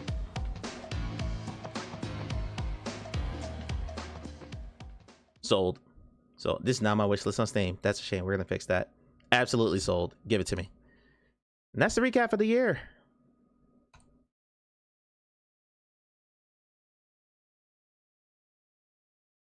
That's up. Yeah, so I've got probably close to 20 games lined up for next year. Some I'm gonna play on stream, some I'm not gonna play on stream. We'll throw some on the store and let people buy them if you have an interest in seeing me play them. Some I may keep for myself. Like Ninja Turtles, I may keep for myself. I may stream it once and then kind of kill after that. But yeah, that's that. Thank you all very much for a fun-filled year. We're gonna stream Walkabout Mini Golf less next year. I'm joking. Probably do it 12 times again. Back up to 3 streams a week after this week. So I'll be back again on Thursday for New Year's Day. And then the following week, we'll resume 3 streams a week unless, you know, real life happens. So Sunday, Tuesdays, and Thursdays. Another thing that's going to come up next year is Clay is going to be playing Asgard's Wrath 2. When Clay finishes Asgard's Wrath 2, Sundays will be taken over by a flat game. Because the agreement I made with Clay was that when Clay finished Asgard's Wrath 2, I will stream a Souls-like of his choosing. He has chosen Lies of P. So I'm going to stream Lies of P on flat screen in its entirety. Because Clay and I've had long discussions about why I refuse to play a Souls-like. So that was an agreement we made. He's going to play a 50-hour ARPG that I love. I'm going to play a Souls-like game that he loves. And we'll see how that goes. So it won't be as bad. Not as bad. It won't be as long because I love Persona 4. It won't be as long as Persona. Persona 4 took me 6.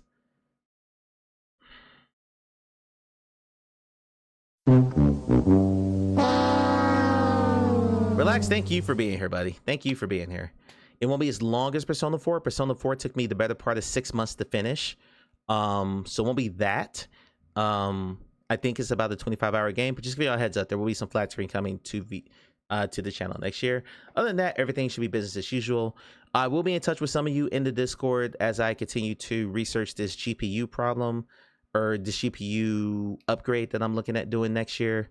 Only I'm going to see you some pictures here in a bit because I need to get up and like clear my desk so I can take them. And yeah, that's it. Is Scorp still live? Is Scorp still live? We're going to raid Scorp. He and I went live pretty much at the same time, so I don't know if he's still on.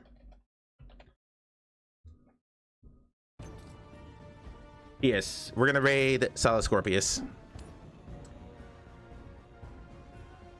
God damn it, Blade.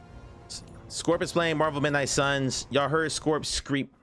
Scorp was the one who wants to get the booty in that clip I played earlier. I will see you all next year. Have a safe and wonderful and happy new year. And I will see you all next year. Thank you all very, very much. Copy the raid message.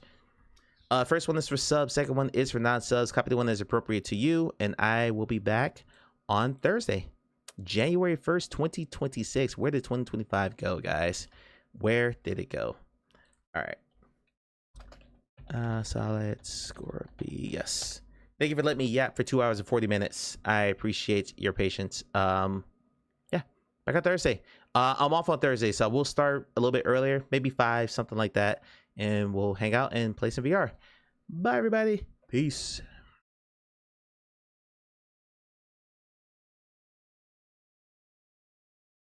To indulge them. Now, we will satisfy them with your